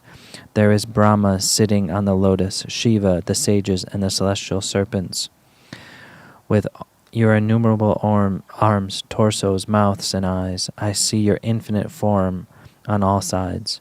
There is no end, middle, or beginning to you, for you are the Lord of the universe, and the universe is your body. I behold you with crown, mace, and discus. Your blazing effulgence radiates in all directions. Even though you are everywhere, you are hard to look at, for your brilliance is immeasurable like burning fire or the sun.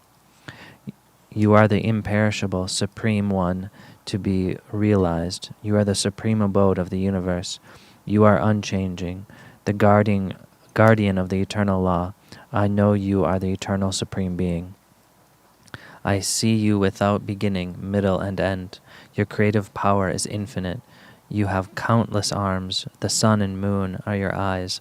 Your mouth is blazing and fire, searing the entire universe with your radiance.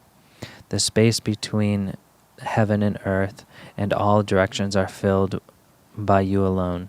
Behold your awesome yet terrible form. O Krishna, the three worlds are trembling. The demigods are entering into you, and some out of fear pray to you with palms joined. The different sages and perfected beings cry out, Hail to you, as they glorify you with Vedic hymns and words of praise. The Rudras, the Adityas, the Vasus, the Sadyas, the Vishwadevas, the Ashwins, the Maruts, the ancestors, and the host of Gandharvas, Yakshas, Asuras, and Siddhas all gaze upon you in amazement. Your great form has many faces and eyes. There are many arms, thighs, and feet. It has many bellies with dreadful fangs. O Krishna, beholding this form, all beings are terrified, including myself. O Krishna, on seeing your radiant and multicolored, touching the highest heaven, with your gaping mouths and huge glaring eyes, I am shaken to the core. I have lost all composure and peace. Seeing your mouths and awesome teeth, which are like flames of cosmic destruction, I am completely disoriented and confused. Have mercy on me, O Lord of the Devas, O abode of the universe. All the sons of Dhritarashtra, the other kings, Bhishma, Drona, and Karna, along with the leading warriors of our side, are all rushing into your fearful mouths and terrible fangs. Some are even caught between your teeth, having their heads crushed. As the many rivers rush towards the ocean, so do these heroes of the world enter your blazing mouths. As moths rush irresistibly into a blazing fire, so do people of the world madly rush into your mouths to meet their destruction. O Vishnu, devouring all the worlds on every side, you lick them up with your flaming mouths. Your brilliant rays scorch the whole universe, filling it with their radiance. O Lord, with the fearsome form, tell me who you are. Salutations to you, O Supreme God. Be merciful. You are the original person, and I desire to know you. I cannot comprehend your actions.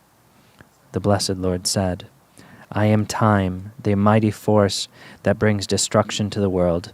I have manifested to destroy all these worlds. Even without you, none of the warriors gathered here for battle shall survive. Therefore, rise and win glory, conquer your enemies and enjoy a prosperous kingdom. They have already been slain by me. Therefore, you should act merely as my instrument, O great archer. Drona, Bhishma, Jayadratha, Karna, as well as other mighty warriors, have already been destroyed by me.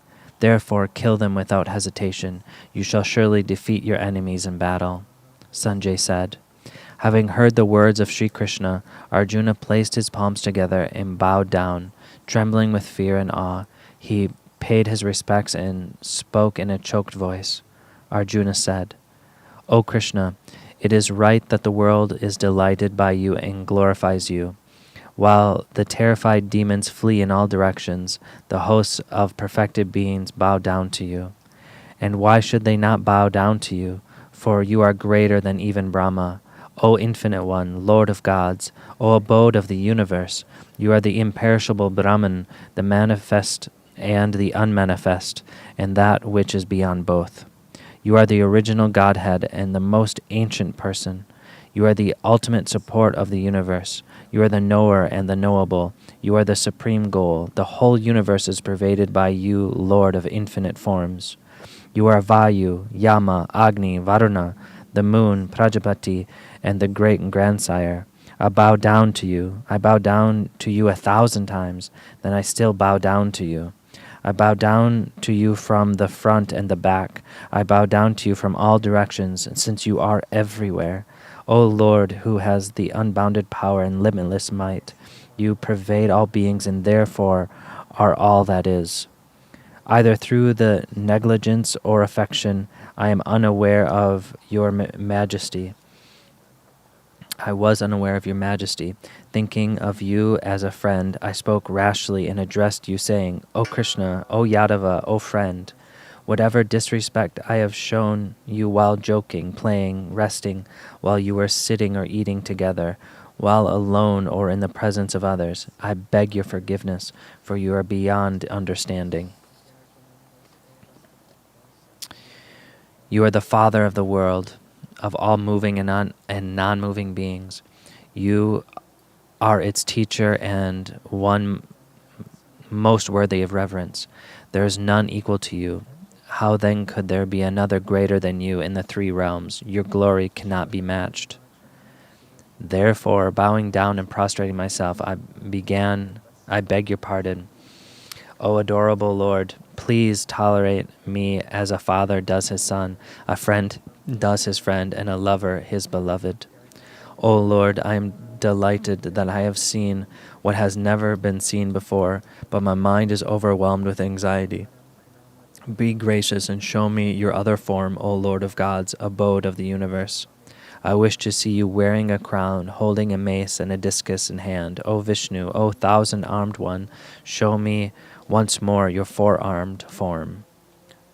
The Blessed Lord said, O Arjuna, by my grace the supreme manifestation has been revealed to you through my divine potency.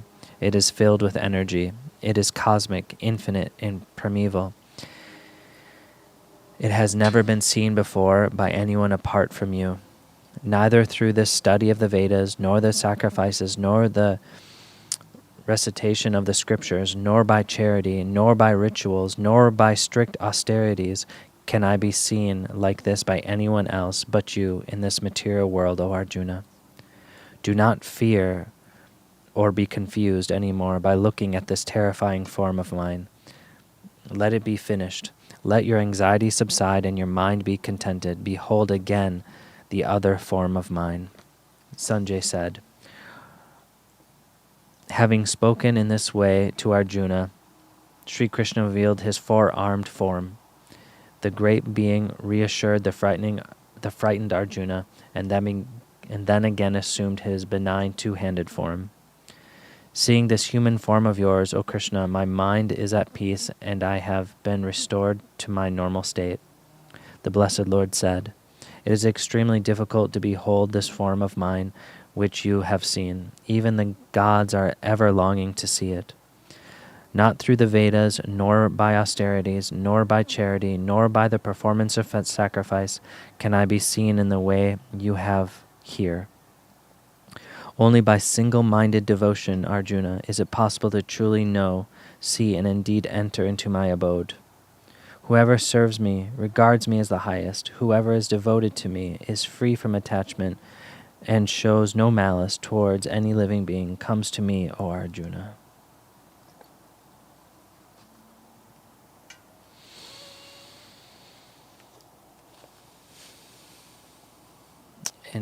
Now in chapter 12, as Krishna has taken his form as Krishna, as the human again, he goes deeper into bhakti, now that Arjuna has seen his supreme His supreme form.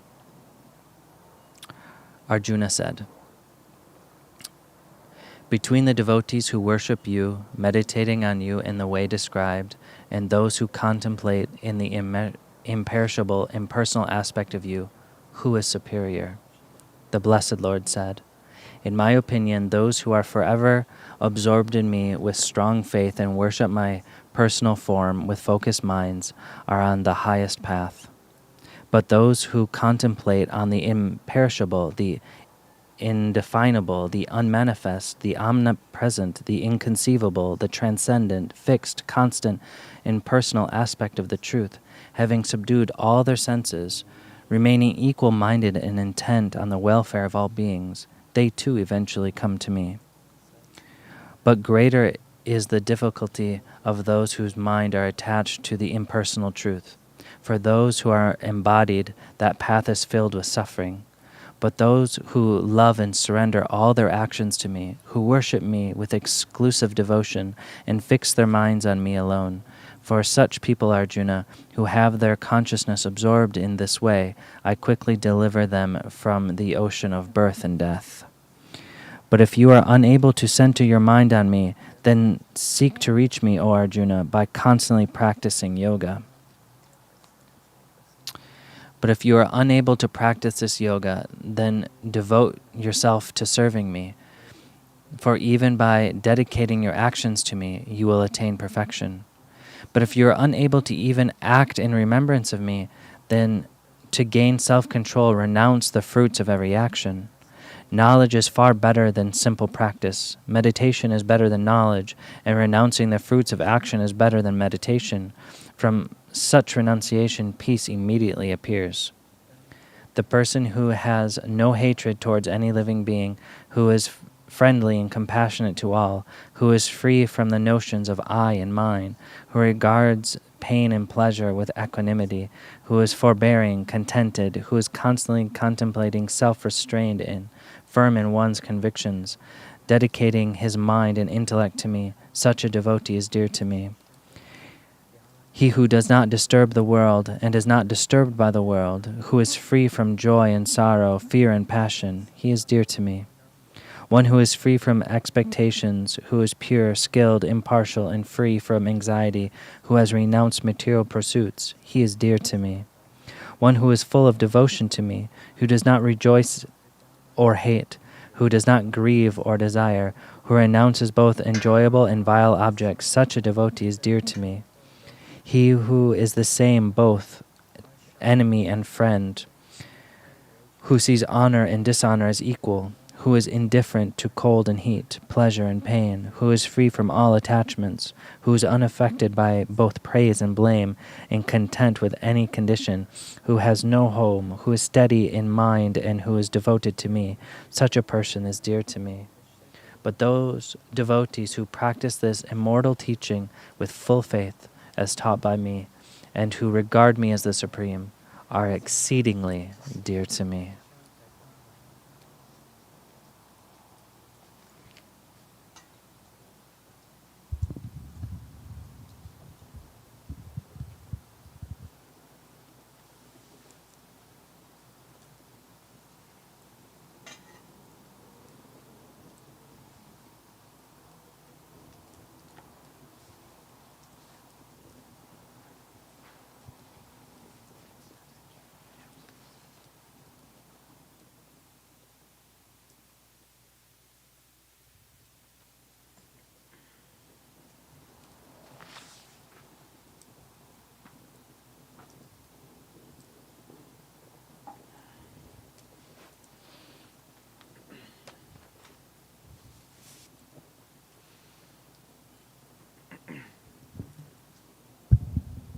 We are at the final part of the Bhagavad Gita.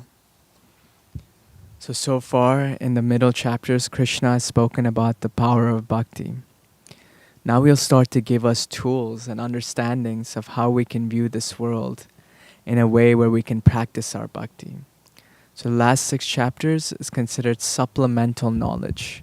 It's that crutch that helps us to walk the path of bhakti in this life. Om. Arjuna said, O Krishna, I desire to learn about the self and about material nature, about the field and its knower, about knowledge and the goal of knowledge. The blessed Lord said, this body, O Arjuna, is called the field. One who has knowledge of this is called the knower of the field by the enlightened ones. And you should also understand that I am knower in all the fields, O Arjuna. In my view, this knowledge of both the field and its knower is the highest knowledge. Now learn briefly from me about the field, what its nature is, what changes it undergoes, and which one of these comes from the other. Also learn about the knower of the field and what his influence is. This knowledge, which has been sung about by the sages in different ways through various distinctive hymns of the Vedas, has all been expressed through conclusive arguments in the Brahma Sutras.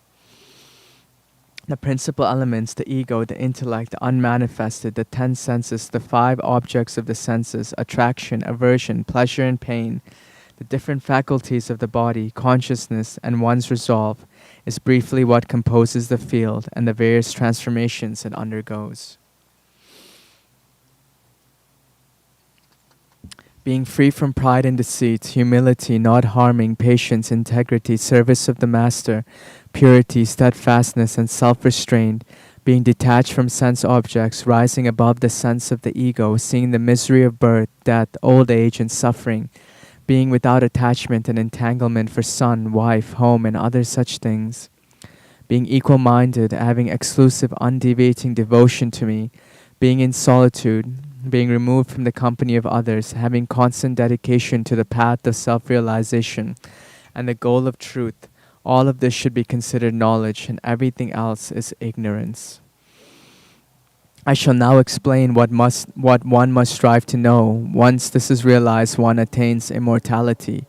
That object of knowledge is beginningless. It is Brahman, which is dependent on me. It is said to be neither existing nor non-existing.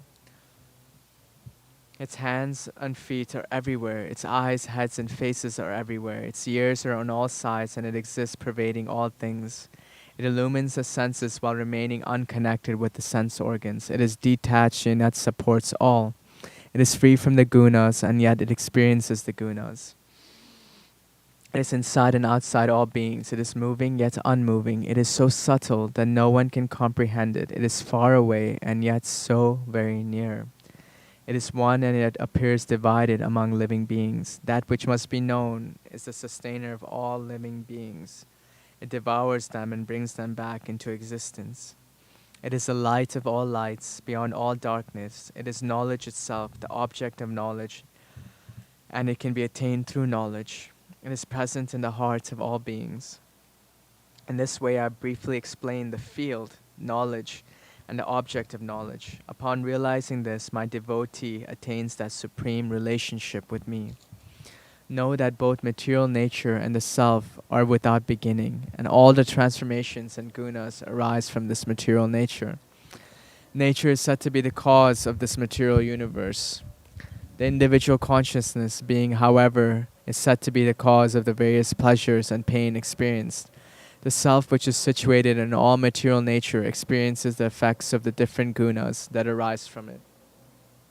Entanglement to these gunas is the cause of higher and lower births. But there is another soul which is called the witness, the one who grants permission, the supporter, the enjoyer, the great Lord, and likewise the supreme soul. When one understands the spiritual and material nature along with its gunas, is not born again, regardless of their situation. Some perceive the Supreme Self within themselves by meditation, others through gaining knowledge, and still others through karma yoga. Then there are those who do not follow any of these paths, but having heard teachings from others, they devote themselves to the Supreme, and they too pass beyond death. O Arjuna, whatever comes into being, be it moving or non-moving, only arises through a combination of the field and the knower of the field. Whoever sees the Supreme Ruler dwelling alike in all bodies, never perishing despite the body doing so, truly sees. One who sees the Supreme as equally existing in every place does not degrade the self by the mind, therefore they reach the highest goal. One who sees that the self does nothing and all action is done by material nature alone, truly sees. When one understands that the difference and individuality of all beings is rooted and expanded from one being, he realizes Brahman. O Arjuna, the Supreme Self is without beginning and is unchanging.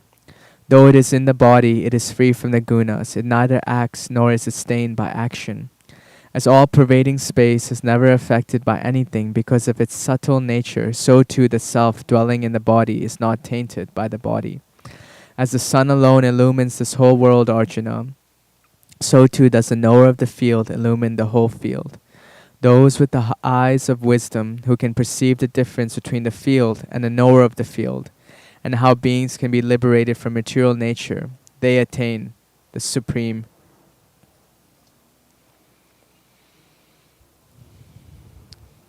So now we go into chapter 14, where Krishna speaks about the three gunas. It's three types of consciousness that we can view the world through. Tamasic, Rajasic, and Sattvic, and explains what each one of these mean.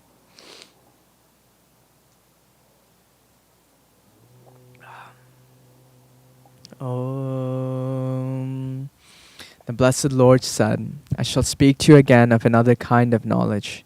This is the best of all forms of knowledge. By knowing this, all the sages have attained the highest perfection beyond this world. Dedicating themselves to this knowledge to attain the same nature and quality as me. As a result, they are not born at the time of creation and are unaffected at the time of dissolution. My womb is a totality of material existence within which I place the seed of life. From that, O Arjuna, all beings are born.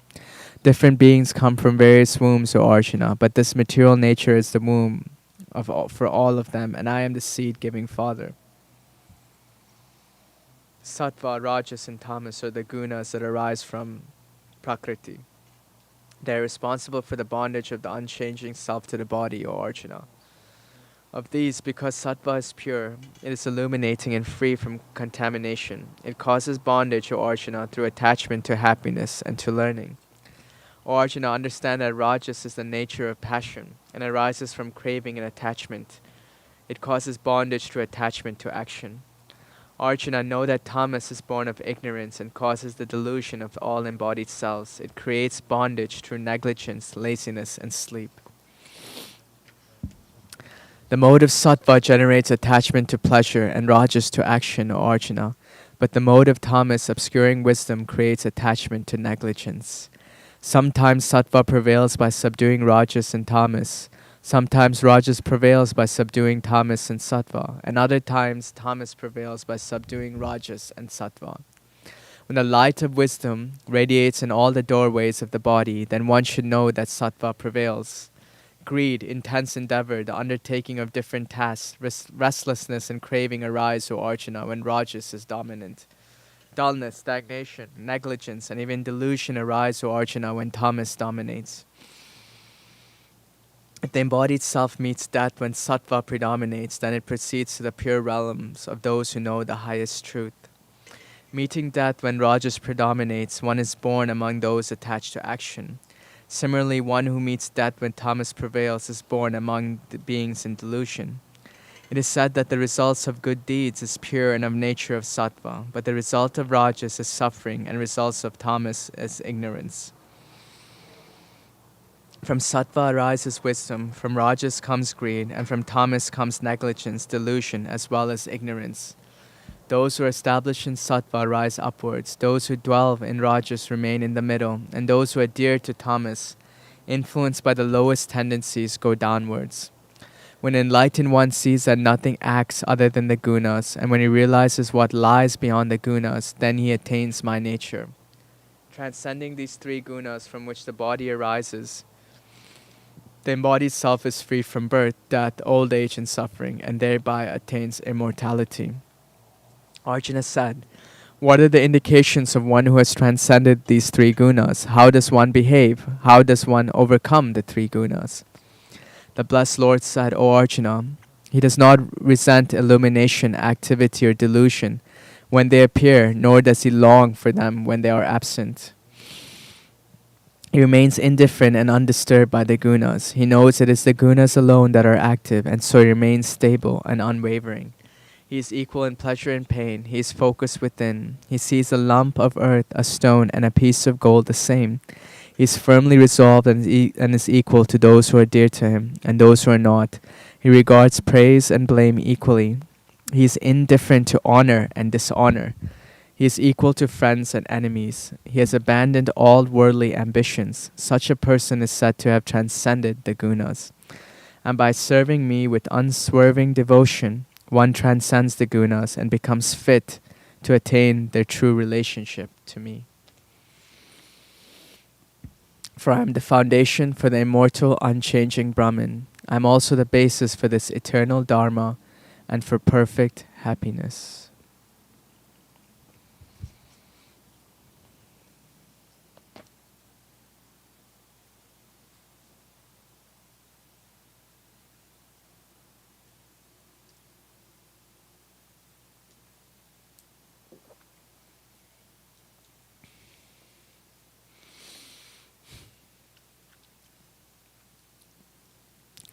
In chapter 15, Sri Krishna gives the analogy of an upside down banyan tree.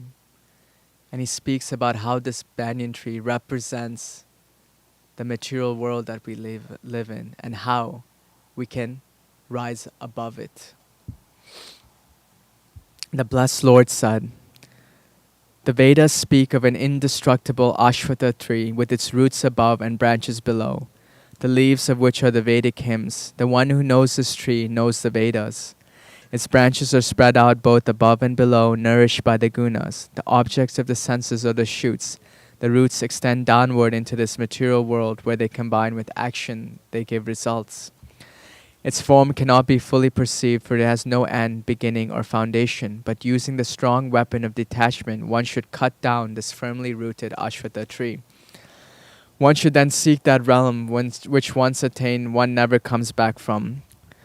There he should surrender to the Supreme Lord from where this whole process emanated. Free from pride and foolishness, having conquered the obstacle of attachment in constant pursuit of the spiritual goal, having rejected material desire and been liberated from the pairs of opposites known as pleasure and pain, the undiluted one attains that supreme abode. That supreme realm of mine is not illumined by the sun or the moon, nor by fire. After reaching this place, one does not return again. An eternal fragment of myself becomes embodied as the living beings within this mortal world. It acquires the five senses and the mind, which is the sixth, of all which reside in this material nature. Whatever body the self acquires or departs from, it proceeds, taking with it these six sense faculties, just as the wind carries a fragrance from place to place.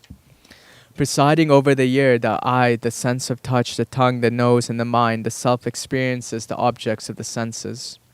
Joined with the gunas when departing, staying, or experiencing, the deluded persons cannot perceive the self, but those who possess the eye of knowledge can. The practitioners of yoga are able to see the self abiding within themselves, but those who lack intelligence and have not mastered themselves cannot behold it even if they strive for it. You should know the energy of the sun which illumines the whole universe, and the energy of the moon and fire are mine alone. Pervading the earth, I support all beings with my power. I nourish all herbs by becoming the moon full of potency. Becoming the digestive fire, I function within the bodies of all living beings. By joining with the prana and apana air breaths, I digest the four kinds of food. And I dwell in the hearts of all. From me comes knowledge, memory, and loss of memory. Indeed, I alone am that which is to be known from all the Vedas. I am the creator of Vedanta, and I alone am the knower of the Vedas. Beings exist in two distinct forms, perishable and imperishable. The material body bound to the material world is perishable, while the immutable self is imperishable. But different and beyond these two forms is the highest Purusha, described as the Supreme Self, Paramatma. He is the unchanging Lord who pervades the three worlds and supports it. Because I transcend the perishable and am also higher than the imperishable, I am declared in the world and by the Vedas as the Supreme Being, Purushottama.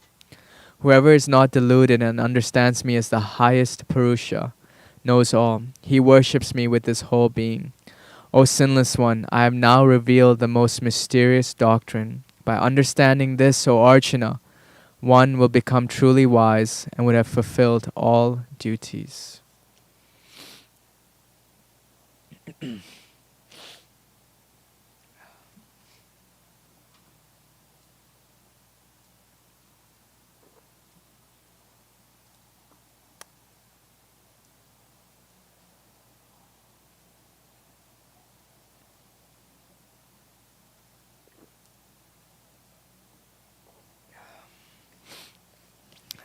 Chapter 16, Krishna will speak about the Devas and the Asuras. And here he emphasizes the qualities that we should try and gain that can help us to walk the spiritual path. And these are the qualities of the Devas. And he also talks about the qualities that we should try and avoid. These are the qualities of the Asuras. These qualities take us further away from Krishna, while the qualities of the Devas bring us closer to Krishna.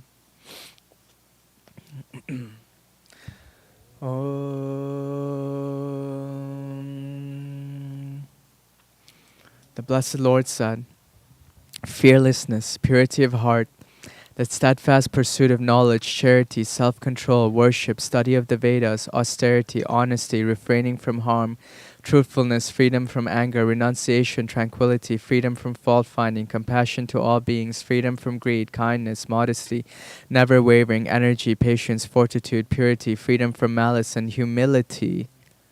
These qualities, O Arjuna, belong to saintly men endowed with a divine nature. Hypocrisy, pride, anger, rudeness, and ignorance, O Arjuna, belong to one who possesses a demonic nature. Those who have these divine qualities attain liberation, whereas those demonic qualities are a source of bondage. Do not worry, O Arjuna, for you have been born with divine qualities. There are two types of beings that have been produced in this world, the divine and the demonic. So far, the qualities of the divine have been described at length. Now hear from me, O Arjuna, about the demonic. Asuric individuals know nothing about right action nor what to refrain from. Neither purity, truthfulness, nor right conduct can be found in them. Such people say this universe is unreal without any foundation and without any Lord. They say this has all come into being without any cause. It has simply been brought about by sexual desire, with sensual gratification being the only reason for this. For those who have ruined themselves and have little intelligence hold these views. Hostile to all, they perform cruel deeds and bring destruction to the world. Filled with insatiable desires due to delusion, they stubbornly hold to false ideas. They act with insincere intentions based on deceit, pride, and passion. They chase limitless desires thinking that this is all there is. As a result, they face endless anxieties right up to the point of death. Bound by hundreds of worries and a mesh of illusion, ruled by desire and anger, they gather wealth through unjust means to fulfill their desires. Deluded by ignorance, such people declare, I have gained this today and I will gain more to meet my desires. This wealth is mine and much more will be mine in the future. This enemy is slain by me and I shall kill the others. I am the Lord, I am the enjoyer, I am successful, powerful, and happy. I am wealthy and of noble birth. Who else can equal me? I will perform sacrifices. I will give charity. I will rejoice. Bewildered by so many fantasies, caught by the net of delusion and addicted to sensual enjoyments, they fall down into hell. Being utterly self-centered, stubborn, intoxicated with pride, wealth, and passion, they insincerely perform sacrifices in name only, deviating from the prescribed way. Overcome with ego, power, pride, desire, and anger, these demonic people hate and envy me, the one who is present in their own bodies and those of others.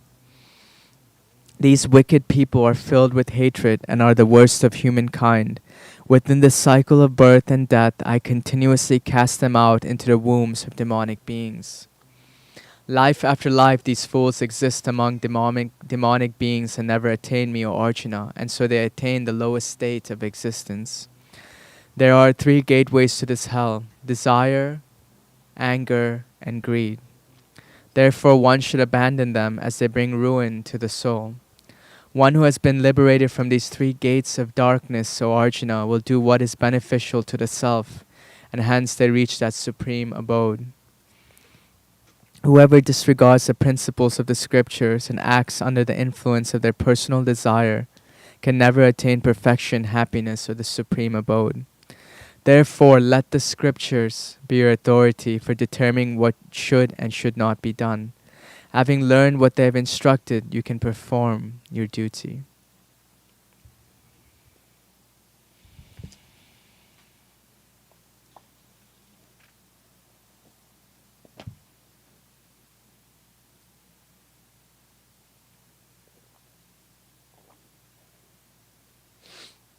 In chapter 17, Krishna looks at the spiritual lens through the three gunas. So he speaks about the types of foods that we should eat, the type of faith that we should have, and how we should approach the divine, either through the lens of tamas, to the lens of rajas, or to the lens of sattva.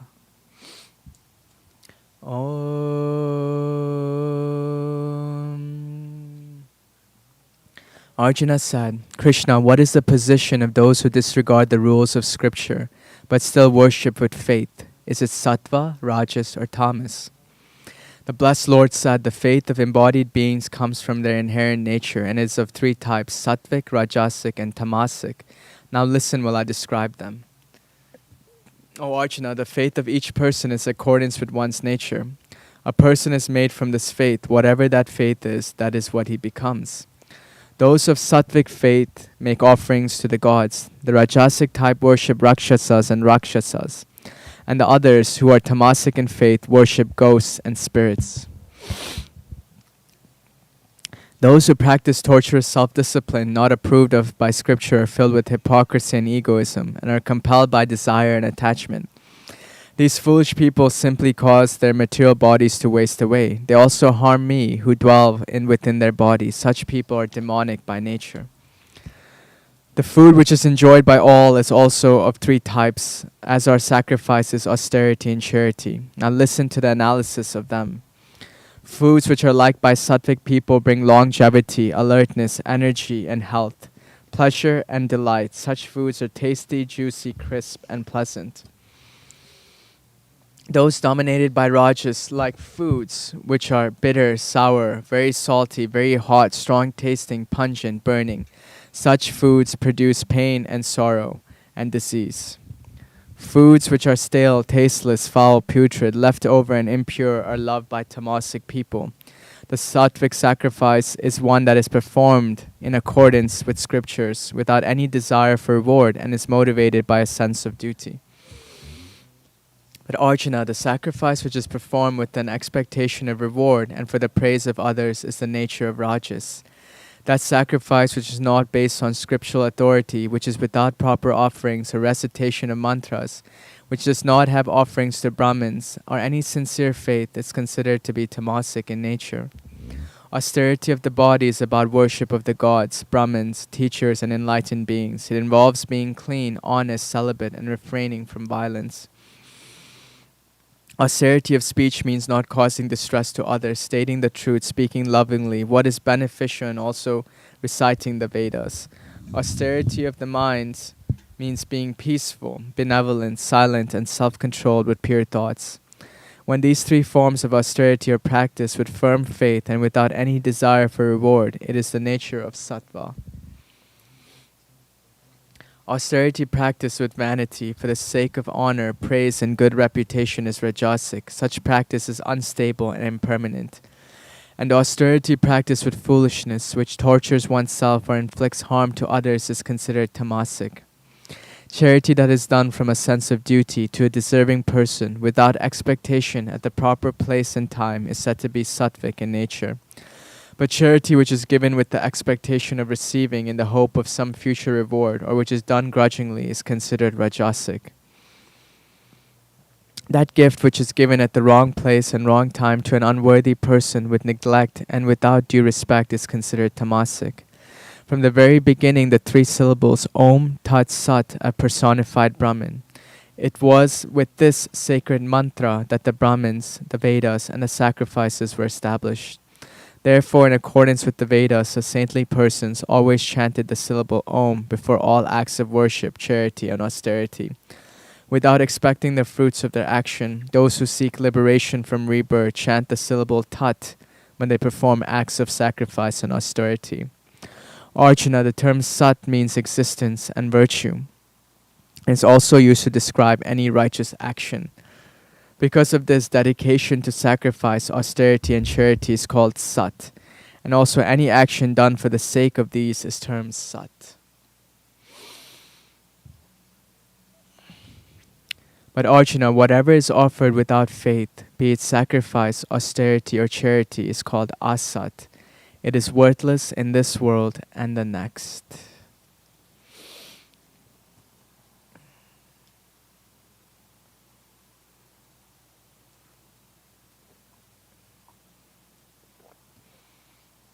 So, we are at the last chapter. So far, we've seen that in the first 6 chapters, Arjuna is firstly overcome with doubt as to whether or not he should fight in the battle. And then in chapters 2, we see Arjuna start to seek refuge in Krishna. And Krishna starts to give the teachings of the Gita. He first begins with speaking about the eternal nature of the soul. And then in chapters 3, 4, and 5, and 6, he emphasizes the practice of karma yoga, about being in this world, doing your duty, but not being attached to it. This is the concept of internal renunciation. And as Krishna is listening, he says, this is difficult, Arjuna, or Krishna. Performing this karma yoga is difficult. There must be an easier way in this age. And so with this, Krishna will start to speak about the path of devotion, or the path of bhakti. So from chapter 7 through 12, he speaks about the importance of bhakti. In chapter 10, in chapter 9, he gives the essence of the path of bhakti, the secret knowledge. In chapter 10, he speaks about all of the glories of this world, and everything in this world is only him. And in chapter 11, he gives that full darshan of his eternal being. Here, Arjuna realizes that everything Krishna has said so far, he has shown in this form.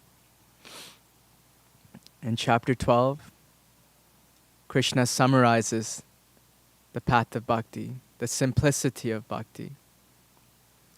In the last 6 chapters of the Gita, chapters 13 through 17, Krishna gives additional knowledge, supplemental knowledge.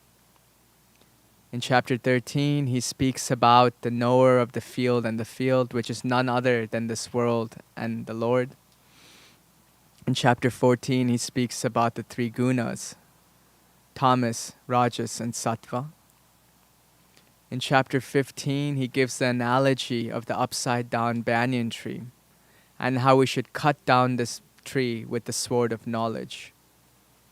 In chapter 16, he speaks about divine qualities and demonic qualities and how we should aspire to have divine qualities in our lives.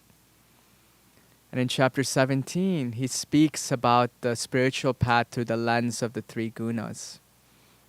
What types of food that we should eat, how we should do our duty so we can get closer and closer to God.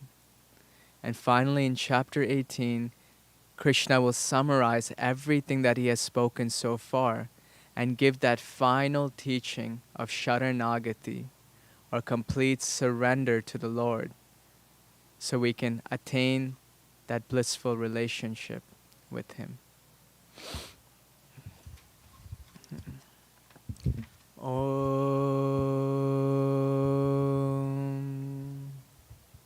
Om Arjuna said, O Krishna, I wish to know about sannyasa and the difference between sannyasa and tyaga.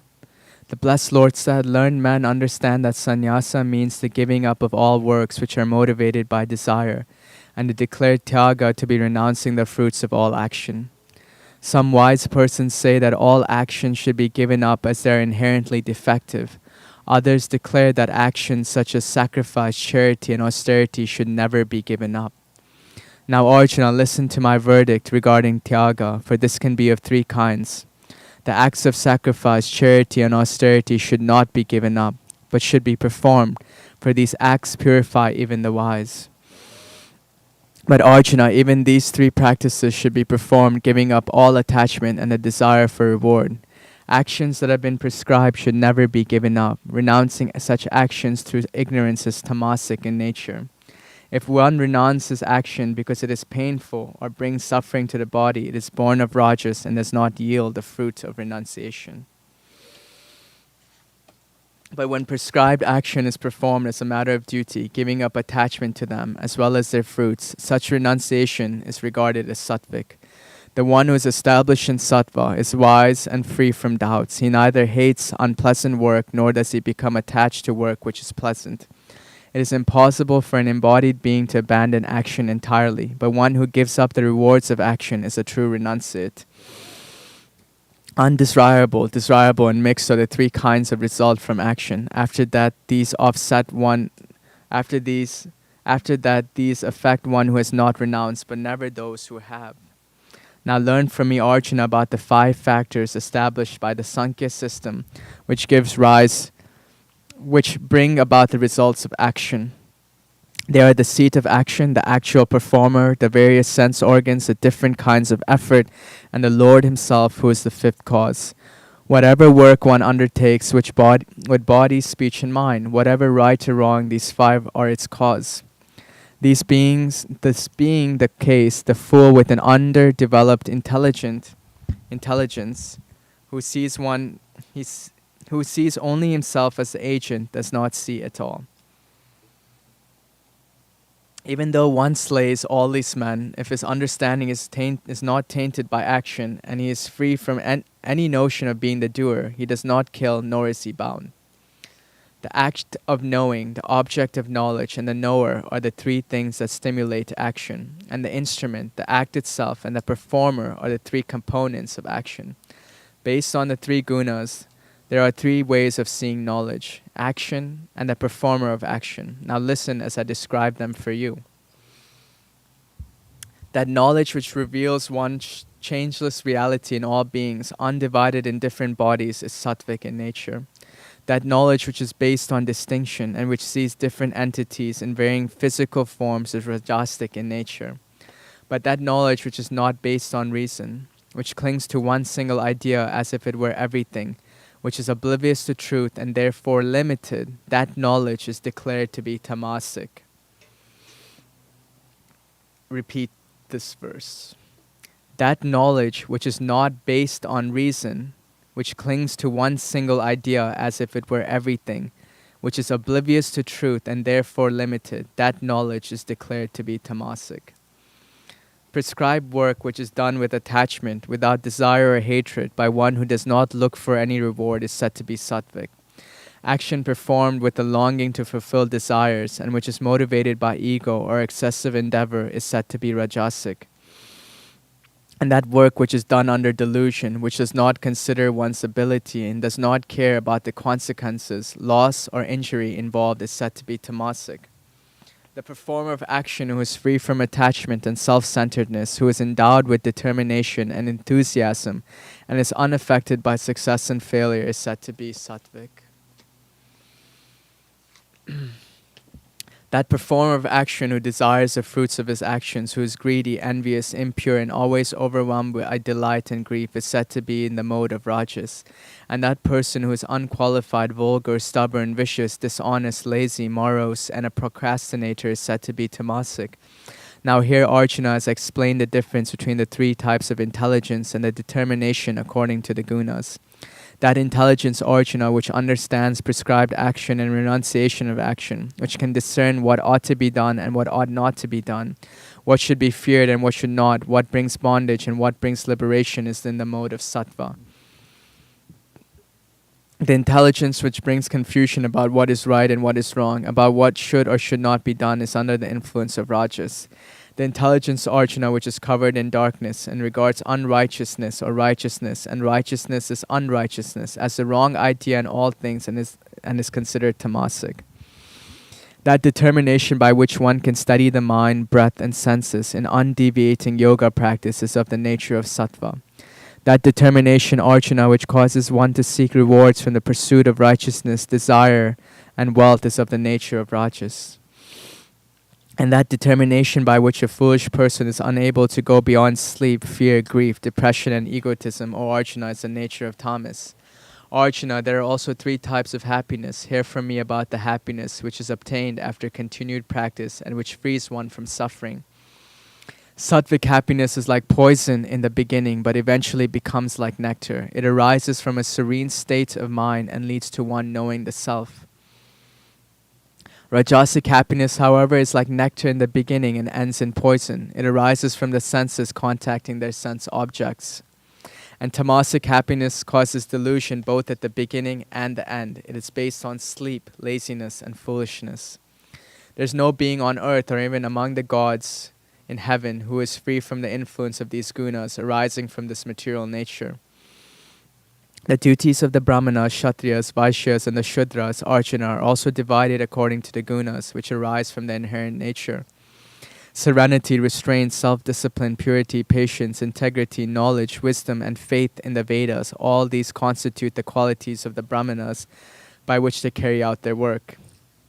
Heroism, power, determination, skill, courage in battle, generosity, and leadership are the inherent characteristics of the Kshatriyas. Agriculture, cattle breeding, and trade are the natural work of the Vaishyas, and the natural duty of the Shudras is labor and service to others.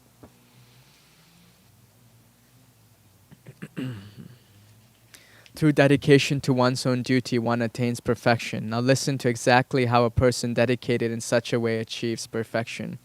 The Lord is the one from whom all beings have evolved and by whom all this is pervaded. By worshipping Him through one's own duty, one attains that perfect state.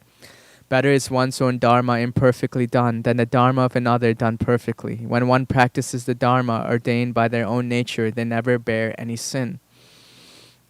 O Arjuna, one should not give up the work which one has been born to do, even if it has faults. For all action is enveloped by some kind of fault, just as fire is covered by smoke. One who is completely unattached, who is self-controlled and is free from desires, is liberated from all action.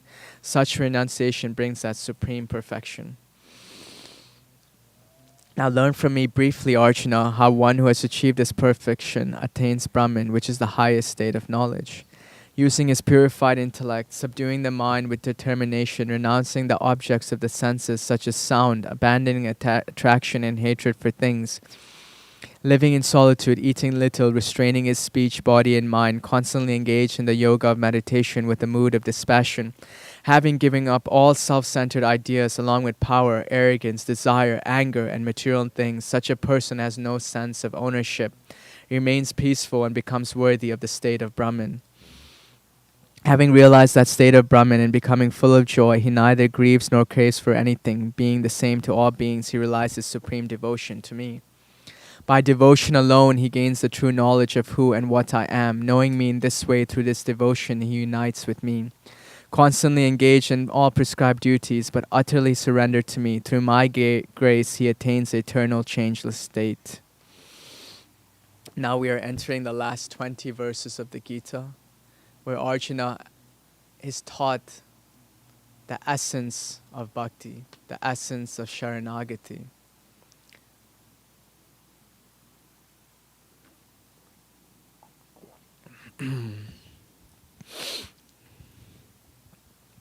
Constantly engaged in all prescribed duties, and but utterly surrendered to me, through my grace he attains that eternal changeless state.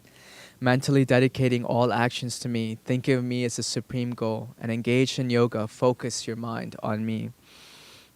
Focusing your mind on me, by my grace you shall overcome all obstacles. If, however, out of pride you do not listen to me, you will be ruined. If you give in to pride and think, I will not fight, your resolve will be futile, for your own nature will compel you to act. O Arjuna, out of illusion you do not wish to fight, but bound by the duty born from your own nature, you will be compelled to do so. The Lord abides in the heart of every being, Arjuna. By His power He controls all their movements through life, as if they are mounted on a machine. O Arjuna, surrender to Him alone with your whole being. By His grace you shall obtain supreme peace and the eternal abode. And so I've taught you that this knowledge, which is the greatest of all mysteries, reflecting on it thoroughly, do what you think is best. Once again, hear my supreme teachings, the most secret of all. Because you are so dear to me, I will declare what is best for you. Fix your mind on me, be devoted to me, worship me, bow down before me, and you shall come to me. I promise you this for certain, for you are dear to me. We're going to say this next verse 3 times in Sanskrit. Sarva dharman parityajya mamekam sharanam vraja aham tva sarva papebhyo moksha eshami ma sucha. Sarva dharman parityajya mamekam sharanam vraja aham tva sarva papebhyo moksha eshami ma sucha. Sarva dharman parityajya mamekam sharanam vraja aham tva sarva papebhyo moksha eshami ma sucha. Abandoning all dharma, surrender to me alone. I will take care of all of your sins. I will liberate you. Have no fear. This teaching should never be revealed to one who is devoid of self-discipline and devotion, nor to one who has no desire to listen, and certainly not to one who is envious of me. But the one who gives this highest mystery to my devotees displays the highest devotion to me and shall come to me. There is no doubt about this. There is nobody who can perform a service more pleasing to me than this, nor shall there be another on earth dearer to me than him. In my opinion, whoever studies this dialogue of ours based on Dharma worships me through the sacrifice of knowledge. And the one who listens to it with faith, free from envy, shall also be liberated when will attain the auspicious realms where those who have performed righteous deeds resides. O Arjuna, have you paid attention to the teachings with a concentrated mind? Has your delusion based on ignorance been dispelled? Arjuna said, my delusion has been destroyed by your grace, O Krishna. I have regained my understanding. I am freed from doubts. I stand strong and will act according to your word. Sanjaya said, thus have I heard this astounding conversation between Krishna and the great-minded Arjuna, which makes my hair stand on end. By the grace of Vyasa, I have heard the supreme mystery of yoga, which has been personally declared by Krishna, the Lord of Yoga. O King, after remembering this astounding and auspicious dialogue between Sri Krishna and Arjuna, I rejoice again and again. And as I recall again that most spectacular form of Krishna, I am filled with wonder, O King, and once more I rejoice again and again. It is my firm conviction that wherever there is Sri Krishna, the Lord of Yoga, and Arjuna who bears the bow, there will always be victory, wealth, success, and good judgment. And after hearing these words of Sri Krishna, Arjuna picks up his bow and fights.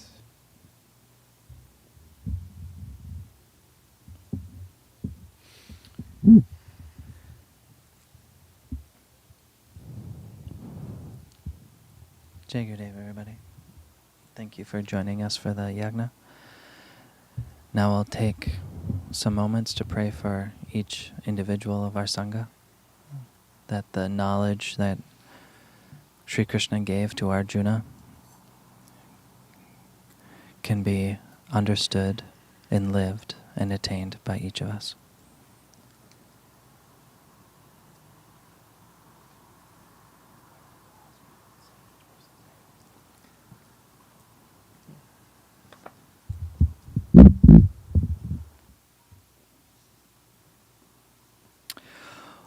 Om Aim Hrim Shrim Om Shrim Him Klim Glam Gam Ganapate Varvarasamane Shri Mohini. Vasamanaya Swaha. Om Aim Hrim Shrim Om Shrim Him Klim Glam Gam Ganapate Varvarasamane Shri Tori. Vasamanaya Swaha.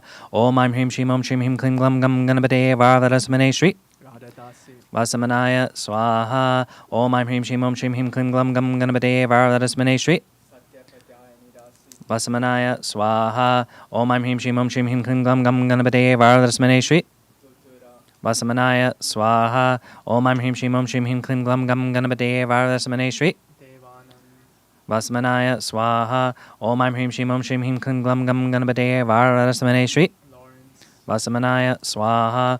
Om Aim Hrim Shrim Om Shrim Him Klim Glam Gam Ganapate Varvarasamane Shri Vasamanaya Swaha. Om Aim Hrim Shrim Om Shrim Him Klim Glam Gam Ganapate Varvarasamane Shri Vasamanaya Swaha. Om Aim Hrim Shrim Om Shrim Him Klim Glam Gam Ganapate Varvarasamane Shri Vasamanaya Swaha. Om Aim Hrim Shrim Om Shrim Him Klim Glam Gam Ganapate Varvarasamane Shri Vasamanaya Swaha. Om Aim Hrim Shrim Om Shrim Him Klim Glam Gam Ganapate Varvarasamane Shri Vasamanaya Swaha. Om Aim Hrim Shrim Om Shrim Him Klim Glam Gam Ganapate Varvarasamane Shri Nikunja Dasi. Vasamanaya Swaha. Om Aim Hrim Shrim Om Shrim Him Klim Glam Gam Ganapate Varvarasamane Shri Mega. Vasamanaya Swaha. Om Aim Hrim Shrim Om Shrim Him Klim Glam Gam Ganapate Varvarasamane Shri Ananda Kishori Dasi. Vasamanaya Swaha. Om Aim Hrim Shrim Om Shrim Him Klim Glam Gam Ganapate Varvarasamane Shri Narayani Dasi. Vasamanaya Swaha. Om Aim Hrim Shrim Om Shrim Him Klim Glam Gam Ganapate Varvarasamane Shri Shashata Dasananda. Vasamanaya Swaha. Om Aim Hrim Shrim Om Shrim Him Klim Glam Gam Ganapate Varvarasamane Shri Erika. Vasamanaya Swaha. Om Aim Hrim Shrim Om Shrim Him Klim Glam Gam Ganapate Varvarasamane Shri Magus. Vasamanaya Swaha. Om Aim Hrim Shrim Om Shrim Him Klim Glam Gam Ganapate Varvarasamane Shri Amrita Dasi. Vasamanaya Swaha. Om Aim Hrim Shrim Om Shrim Him Klim Glam Gam Ganapate Varvarasamane Shri Vrisha Karma Deva Dasi. Vasamanaya Swaha. Om Aim Hrim Shrim Om Shrim Him Klim Glam Gam Ganapate Varvarasamane Shri Deva. Vasamanaya Swaha. Om Aim Hrim Shrim Om Shrim Him Klim Glam Gam Ganapate Varvarasamane Shri Swamini Vishwajanani. Vasamanaya Swaha. Om Aim Hrim Shrim Om Shrim Him Klim Glam Gam Ganapate Varvarasamane Shri Shatrumarini Dasi. Vasamanaya Swaha. Om Aim Hrim Shrim Om Shrim Him Klim Glam Gam Ganapate Varvarasamane Shri Vrishti. Vasamanaya Swaha. Om Aim Hrim Shrim Om Shrim Him Klim Glam Gam Ganapate Varvarasamane Shri Radha Tulari Dasi. Vasamanaya Swaha. Om Aim Hrim Shrim Om Shrim Him Klim Glam Gam Ganapate Varvarasamane Shri Twai Hu. Vasamanaya Swaha. Om Aim Hrim Shrim Om Shrim Him Klim Glam Gam Ganapate Varvarasamane Shri Parvati. Vasamanaya Swaha. Om Aim Hrim Shrim Om Shrim Him Klim Glam Gam Ganapate Varvarasamane Shri Shashvatashtira Dasi. Vasamanaya Swaha. Om Aim Hrim Shrim Om Shrim Him Klim Glam Gam Ganapate Varvarasamane Shri Sky. Vasamanaya Swaha. Om Aim Hrim Shrim Om Shrim Him Klim Glam Gam Ganapate Varvarasamane Shri Tatiana. Vasamanaya Swaha. Om Aim Hrim Shrim Om Shrim Him Klim Glam Gam Ganapate Varvarasamane Shri Swami Vishwashridarananda. Vasamanaya Swaha. Om Aim Hrim Shrim Om Shrim Him Klim Glam Gam Ganapate Varvarasamane Shri Sumandasi. Vasamanaya Swaha. Om Aim Hrim Shrim Om Shrim Him Klim Glam Gam Ganapate Varvarasamane Shri Nikita. Vasamanaya Swaha. Om Aim Hrim Shrim Om Shrim Him Klim Glam Gam Ganapate Varvarasamane Shri Marichaham. Vasamanaya Swaha. Om Aim Hrim Shrim Om Shrim Him Klim Glam Gam Ganapate Varvarasamane Shri Chandra Kirandasi. Vasamanaya Swaha. Om Aim Hrim Shrim Om Shrim Him Klim Glam Gam Ganapate Varvarasamane Shri Garadar Das. Vasamanaya Swaha. Om Aim Hrim Shrim Om Shrim Him Klim Glam Gam Ganapate Varvarasamane Shri Urjita Das. Vasamanaya Swaha. Om Aim Hrim Shrim Om Shrim Him Klim Glam Gam Ganapate Varvarasamane Shri Blake. Vasamanaya Swaha. Om Aim Hrim Shrim Om Shrim Him Klim Glam Gam Ganapate Varvarasamane Shri Nishkala Dasananda. Vasamanaya Swaha. Om Aim Hrim Shrim Om Shrim Him Klim Glam Gam Ganapate Varvarasamane Shri Sanjayananda. Vasamanaya Swaha. Om Aim Hrim Shrim Om Shrim Him Klim Glam Gam Ganapate Varvarasamane Shri Kelly. Vasamanaya Swaha. Om Aim Hrim Shrim Om Shrim Him Klim Glam Gam Ganapate Varvarasamane Shri Kalpit. Vasamanaya Swaha. Om Aim Hrim Shrim Om Shrim Him Klim Glam Gam Ganapate Varvarasamane Shri Graciela. Vasamanaya Swaha. Om Aim Hrim Shrim Om Shrim Him Klim Glam Gam Ganapate Varvarasamane Shri Gopi Shananda. Vasamanaya Swaha. Om Aim Him Shim Om Shim Him Kum Gam Gam Ganapade Varadarasmane Shri. Jenny. Vasamanaya Swaha. Om Aim Him Shim Om Shim Him Kum Gam Gam Ganapade Varadarasmane Shri. Ishavasya Dasi. Vasamanaya Swaha. Om Aim Him Shim Om Shim Him Kum Gam Gam Ganapade Varadarasmane Shri. Ting.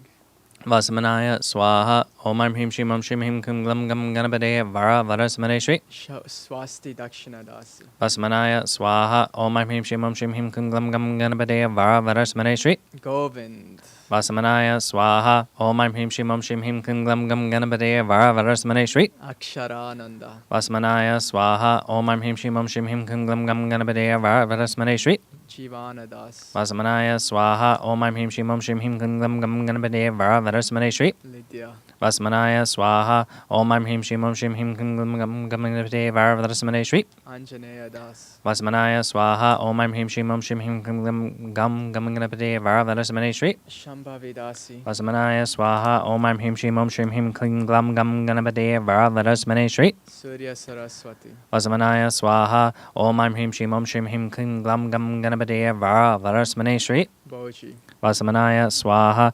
Om Aim Him Shim Om Shim Him Kum Gam Gam Ganapade Varadarasmane Shri. Shankar Das, Rachel, and Rajiva Loschana. Vasamanaya Swaha. Om Aim Him Shim Om Shim Him Kum Gam Gam Ganapade Varadarasmane Shri. Hari Kamani Dasi. Vasamanaya Swaha. Om Aim Him Shim Om Shim Him Kum Gam Gam Ganapade Varadarasmane Shri. Radhe Aradhana Dasi. Vasamanaya Swaha. Om Aim Him Shim Om Shim Him Kum Gam Gam Ganapade Varadarasmane Shri. Aruni. Vasamanaya Swaha. Om Aim Him Shim Om Shim Him Kum Gam Gam Ganapade Varadarasmane Shri. Kushal. Vasamanaya Swaha. Om Aim Him Shim Om Shim Him Kum Gam Gam Ganapade Varadarasmane Shri. Madusha. Vasamanaya Swaha. Om Aim Him Shim Om Shim Him Kum Gam Gam Ganapade Varadarasmane Shri. Lakshmi Das. Vasamanaya Swaha. Om Aim Him Shim Om Shim Him Kum Gam Gam Ganapade Varadarasmane Shri. Linda Macomb. Vasamanaya Swaha. Om Aim Him Shim Om Shim Him Kum Gam Gam Ganapade Varadarasmane Shri. Rishi Sambhavananda. Vasamanaya Swaha. Om Aim Him Shim Om Shim Him Kum Gam Gam Ganapade Varadarasmane Shri. Go Kamini Dasi. Vasamanaya Swaha. Om Aim Him Shim Om Shim Him Kum Gam Gam Ganapade Varadarasmane Shri. Govinda Prem Das. Vasamanaya Swaha. Om Aim Him Shim Om Shim Him Kum Gam Gam Ganapade Varadarasmane Shri. Galermo. Vasamanaya Swaha. Om Aim Him Shim Om Shim Him Kum Gam Gam Ganapade Varadarasmane Shri. Puja Bhagat. Vasamanaya Swaha. Om Aim Him Shim Om Shim Him Kum Gam Gam Ganapade Varadarasmane Shri. Swamini Vishwalakshmini. Vasamanaya Swaha. Om Aim Him Shim Om Shim Him Kum Gam Gam Ganapade Varada Savaname Shri. Krishna Priya. Vasamanaya Swaha. Om Aim Him Shim Om Shim Him Kum Gam Gam Ganapade Varadarasmane Shri. Shambhu Das. Vasamanaya Swaha. Om Aim Him Shim Om Shim Him Kum Gam Gam Ganapade Varadarasmane Shri. Devaki Dasi. Vasamanaya Swaha. Om Aim Him Shim Om Shim Him Kum Gam Gam Ganapade Varadarasmane Shri. Panduranga Dasi. Vasamanaya Swaha. Om Aim Him Shim Om Shim Him Kum Gam Gam Ganapade Varadarasmane Shri. Vrinda Dasi. Vasamanaya Swaha. Om Aim Him Shim Om Shim Him Kum Gam Gam Ganapade Varadarasmane Shri. Gerlin. Vasamanaya Swaha. Om Aim Him Shim Om Shim Him Kum Gam Gam Ganapade Varadarasmane Shri. Jorida. Vasamanaya Swaha. Om Aim Him Shim Om Shim Him Kum Gam Gam Ganapade Varadarasmane Shri. Madhu. Vasamanaya Swaha. Om Aim Him Shim Om Shim Him Kum Gam Gam Ganapade Varadarasmane Shri. Spencer. Vasamanaya Swaha. Om Aim Him Shim Om Shim Him Kum Gam Gam Ganapade Varadarasmane Shri. Karuna Vidrabadasi. Vasamanaya Swaha. Om Aim Him Shim Om Shim Him Kum Gam Gam Ganapade Varadarasmane Shri. Tom. Vasamanaya Swaha. Om Aim Him Shim Om Shim Him Kum Gam Gam Ganapade Varadarasmane Shri. Rangani Dasi. Vasamanaya Swaha. Om Aim Him Shim Om Shim Him Kum Gam Gam Ganapade Varadarasmane Shri. Jensen. Vasamanaya Swaha. Om Aim Him Shim Om Shim Him Kum Gam Gam Ganapade Varadarasmane Shri. Eric. Vasamanaya Swaha. Om Aim Him Shim Om Shim Him Kum Gam Gam Ganapade Varadarasmane Shri. Manila. Vasamanaya Swaha. Om Aim Him Shim Om Shim Him Kum Gam Gam Ganapade Varadarasmane Shri. Snigdha. Vasamanaya Swaha. Om Aim Him Shim Om Shim Him Kum Gam Gam Ganapade Varadarasmane Shri. Lisa. Vasamanaya Swaha. Om Aim Him Shim Om Shim Him Kum Gam Gam Ganapade Varadarasmane Shri. Willie. Vasamanaya Swaha. Om Aim Him Shim Om Shim Him Kum Gam Gam Ganapade Varadarasmane Shri. Ekanam. Vasamanaya Swaha. Om Aim Him Shim Om Shim Him Kum Gam Gam Ganapade Varadarasmane Shri. Naima. Vasmanaya Swaha Om Aim Him Shim Om Shim Him Kim Glam Gam Ganapate Varavatasmane Shri Tamera, Vasmanaya Swaha Om Aim Him Shim Om Shim Him Kim Glam Gam Ganapate Varavatasmane Shri Sanjan, Vasmanaya Swaha Om Aim Him Shim Om Shim Him Kim Glam Gam Ganapate Varavatasmane Shri Rob, Vasmanaya Swaha Om Aim Him Shim Om Shim Him Kim Glam Gam Ganapate Varavatasmane Shri Kanchani, Vasmanaya Swaha Om Aim Him Shim Om Shim Him Kim Glam Gam Ganapate Varavatasmane Shri Shankara, Vasmanaya Swaha Om Aim Him Shim Om Shim Him Kim Glam Gam Ganapate Varavatasmane Shri Jan, Vasmanaya Swaha Om Aim Him Shim Om Shim Him Kim Glam Gam Ganapate Varavatasmane Shri Anfisa, Vasmanaya Swaha Om Aim Him Shim Om Shim Him Kim Glam Gam Ganapate Varavatasmane Shri Svetlana, Vasmanaya Swaha Om Aim Him Shim Om Shim Him Kim Glam Gam Ganapate Varavatasmane Shri Deepika, Vasmanaya Swaha Om Aim Him Shim Om Shim Him Kim Glam Gam Ganapate Varavatasmane Shri Mark, Vasmanaya Swaha Om Aim Him Shim Om Shim Him Kim Glam Gam Ganapate Varavatasmane Shri Olga, Vasmanaya Swaha Om Aim Him Shim Om Shim Him Kim Glam Gam Ganapate Varavatasmane Shri Renuka, Vasmanaya Swaha Om Aim Him Shim Om Shim Him Kim Glam Gam Ganapate Varavatasmane Shri Madhav Dasi, Vasmanaya Swaha Om Aim Him Shim Om Shim Him Kim Glam Gam Om Aim Him Shim Om Shim Him Kim Glam Gam Ganapate Varavatasmane Shri Sarah Brown, Vasmanaya Swaha Om Aim Him Shim Om Shim Him Kim Glam Gam Ganapate Varavatasmane Shri Tatiana, Vasmanaya Swaha Om Aim Him Shim Om Shim Him Kim Glam Gam Ganapate Varavatasmane Shri Daniel, Vasmanaya Swaha Om Aim Him Shim Om Shim Him Kim Glam Gam Ganapate Varavatasmane Shri St. Clair, Vasmanaya Swaha Om Aim Him Shim Om Shim Him Kim Glam Gam Ganapate Varavatasmane Shri Pavanaputra Das, Vasmanaya Swaha Om Aim Him Shim Om Shim Him Kim Glam Gam Ganapate Varavatasmane Shri Judy, Vasmanaya Swaha I'll say the rest together. Om Aim Him Shim Om Shim Him Kim Glam Gam Ganapate Varavatasmane Shri Corey, Mara Cook, Camilla, Susanna, Christina, Pierna, Beatrice, Mega, Liz, Nathan, Kyle, Alexia, Elena, Cicely, Sangamita. Vasmanaya Swaha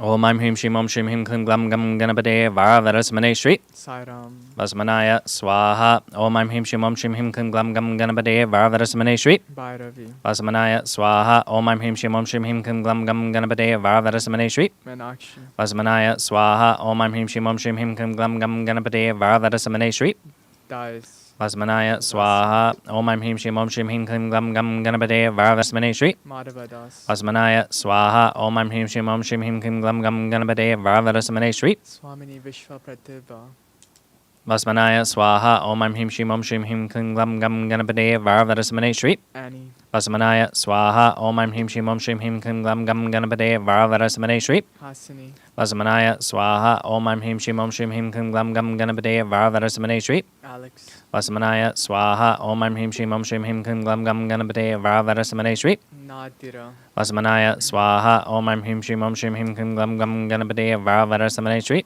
Veda Shastra Pramadasi, Vasmanaya Swaha Om Aim Him Shim Om Shim Him Kim Glam Gam Ganapate Varavatasmane Shri Swamini Vishwa Nireshwari, Vasmanaya Swaha Om Aim Him Shim Om Shim Him Kim Glam Gam Ganapate Varavatasmane Shri Adriana, Vasmanaya Swaha Om Aim Him Shim Om Shim Him Kim Glam Gam Ganapate Varavatasmane Shri Ryan, Vasmanaya Swaha Om Aim Him Shim Om Shim Him Kim Glam Gam Ganapate Varavatasmane Shri Raj, Vasmanaya Swaha Om Aim Him Shim Om Shim Him Kim Glam Gam Ganapate Varavatasmane Shri Christina, Vasmanaya Swaha Om Aim Him Shim Om Shim Him Kim Glam Gam Ganapate Varavatasmane Shri Nona, Vasmanaya Swaha Om Aim Him Shim Om Shim Him Kim Glam Gam Ganapate Varavatasmane Shri Renee, Vasmanaya Swaha Om Aim Him Shim Om Shim Him Kim Glam Gam Ganapate Varavatasmane Shri Michelle, Vasmanaya Swaha Om Aim Him Shim Om Shim Him Kim Glam Gam Ganapate Varavatasmane Shri Jin Long, Vasmanaya Swaha Om Aim Him Shim Om Shim Him Kim Glam Gam Ganapate Varavatasmane Shri Manila, Vasmanaya Swaha Om Aim Him Shim Om Shim Him Kim Glam Gam Ganapate Varavatasmane Shri Nitesh, Vasmanaya Swaha Om Aim Him Shim Om Shim Him Kim Glam Gam Ganapate Varavatasmane Shri Lal, Stephanie, Christina, Vasmanaya Swaha Om Aim Him Shim Om Shim Him Kim Glam Gam Ganapate Varavatasmane Shri Swami Vishwa Tulsidas Ananda. Swaha. Om Aim Hrim Shrim Om Shrim Him Klim Glam Gam Ganapate Varadasamane Shri Rishi Chidananda Vasamanaya Swaha.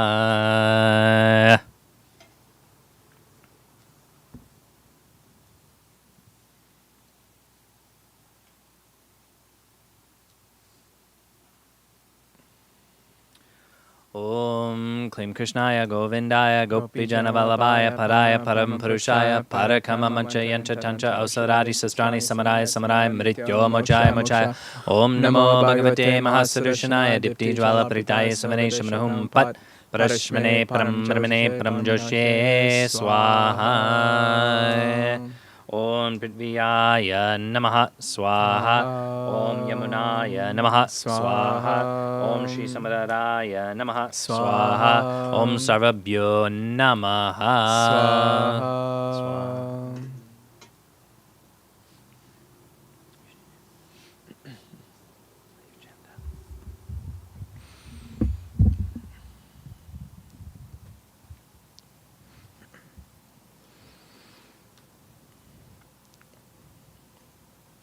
Ato deva avantano yato Vishnu vichakrame prithivya sapta dayamafi. Etam Vishnu vichakrame treta netate param samodamasya bhagum sure.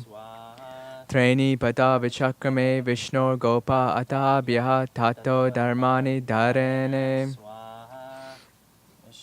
Manik pashatato vartani paspase indrasya hujasagaha.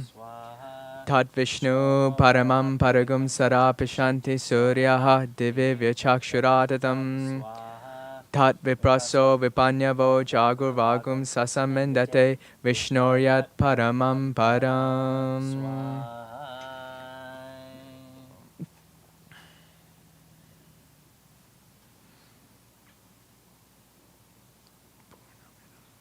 Om Purnamada Purnamidam Purnat Purnamudashyate Purnasya Purnamadaya Purnameva Vashishyate. Om Sarvave Purnagvam. Om Sarvave Purnagvam. Om Sarvave Purnagvam.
Tvameva mata cha pita tvameva, tvameva bandhuscha sakha tvameva, Tvameva vidya dravinam tvameva, tvameva sarvam mama deva deva, tvameva sarvam mama deva deva.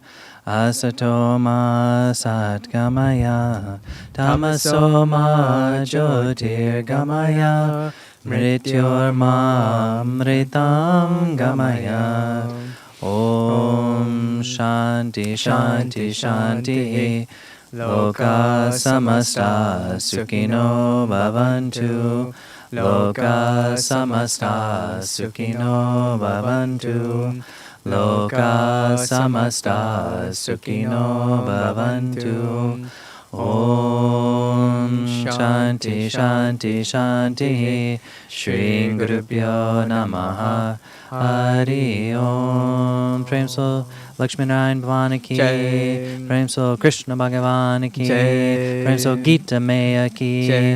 Prem so Mamadakriya Babaji ki. Jai. Prem so Ramanuja Chari ki. Jai. Prem so Satgurudev Shri Swami Vishwananda Mahaprabhu ki Jai. Om Klim Krishnaya Govindaya Gopi Janavalabhaya Paraya Parama Purushaya Parakarma Mantra Yanta Tantra Oshidari Sastrani Samaraya Samra Mrityo Mochaya Mochaya Om Namo Bhagavate Mahasarashanaya Dipti Jvala Pritaya Savane Shamanahum Pat Parashmane Paramane Pramjoshye Swaha. Om Purnamada Purnamidam Purnat Purnamadashyate Purnasya Purnamadaya Purnameva Vishishyate. Om Shanti Shanti Shanti. Shri Gurubhyo Namaha. Hari Om. Nidai Gaura Pramanande Hari Bo. Jai Jai Shri Radhe Jai Jai Shri Radhe. Jai Jai Shri Radhe Sham. Venkataramana Govinda Govinda. Govinda Govinda Govinda.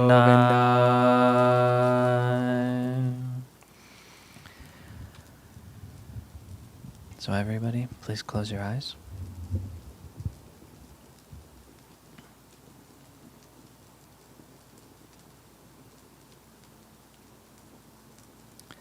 And as you inhale, feel that the positivity from reading of the Gita, from the Yagna, enters your body. With every single inhale, this grace is filling up every cell of your body. It's filling up your mind, your aura, your chakras. That all is left is this divine light, knowledge, and love bestowed upon us by Krishna in the Bhagavad Gita.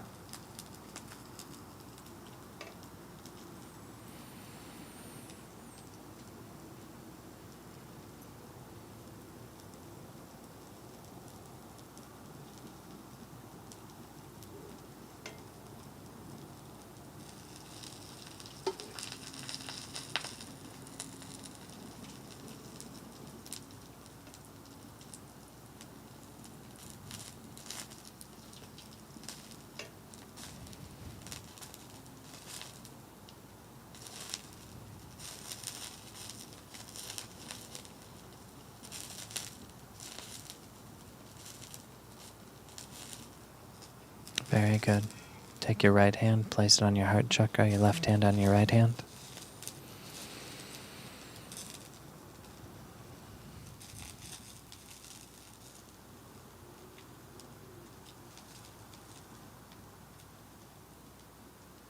Take a deep breath.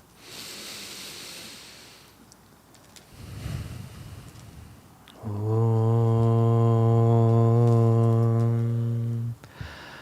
Shanti, Shanti, Shanti.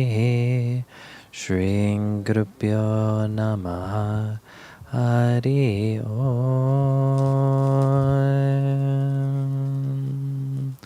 Gita Maya ki, Vaishnava Sangha ki, Sakradev, Sri Swami Vishnu Mahaprabhu ki. Happy Gita Jayanti, everybody. Thank you so much.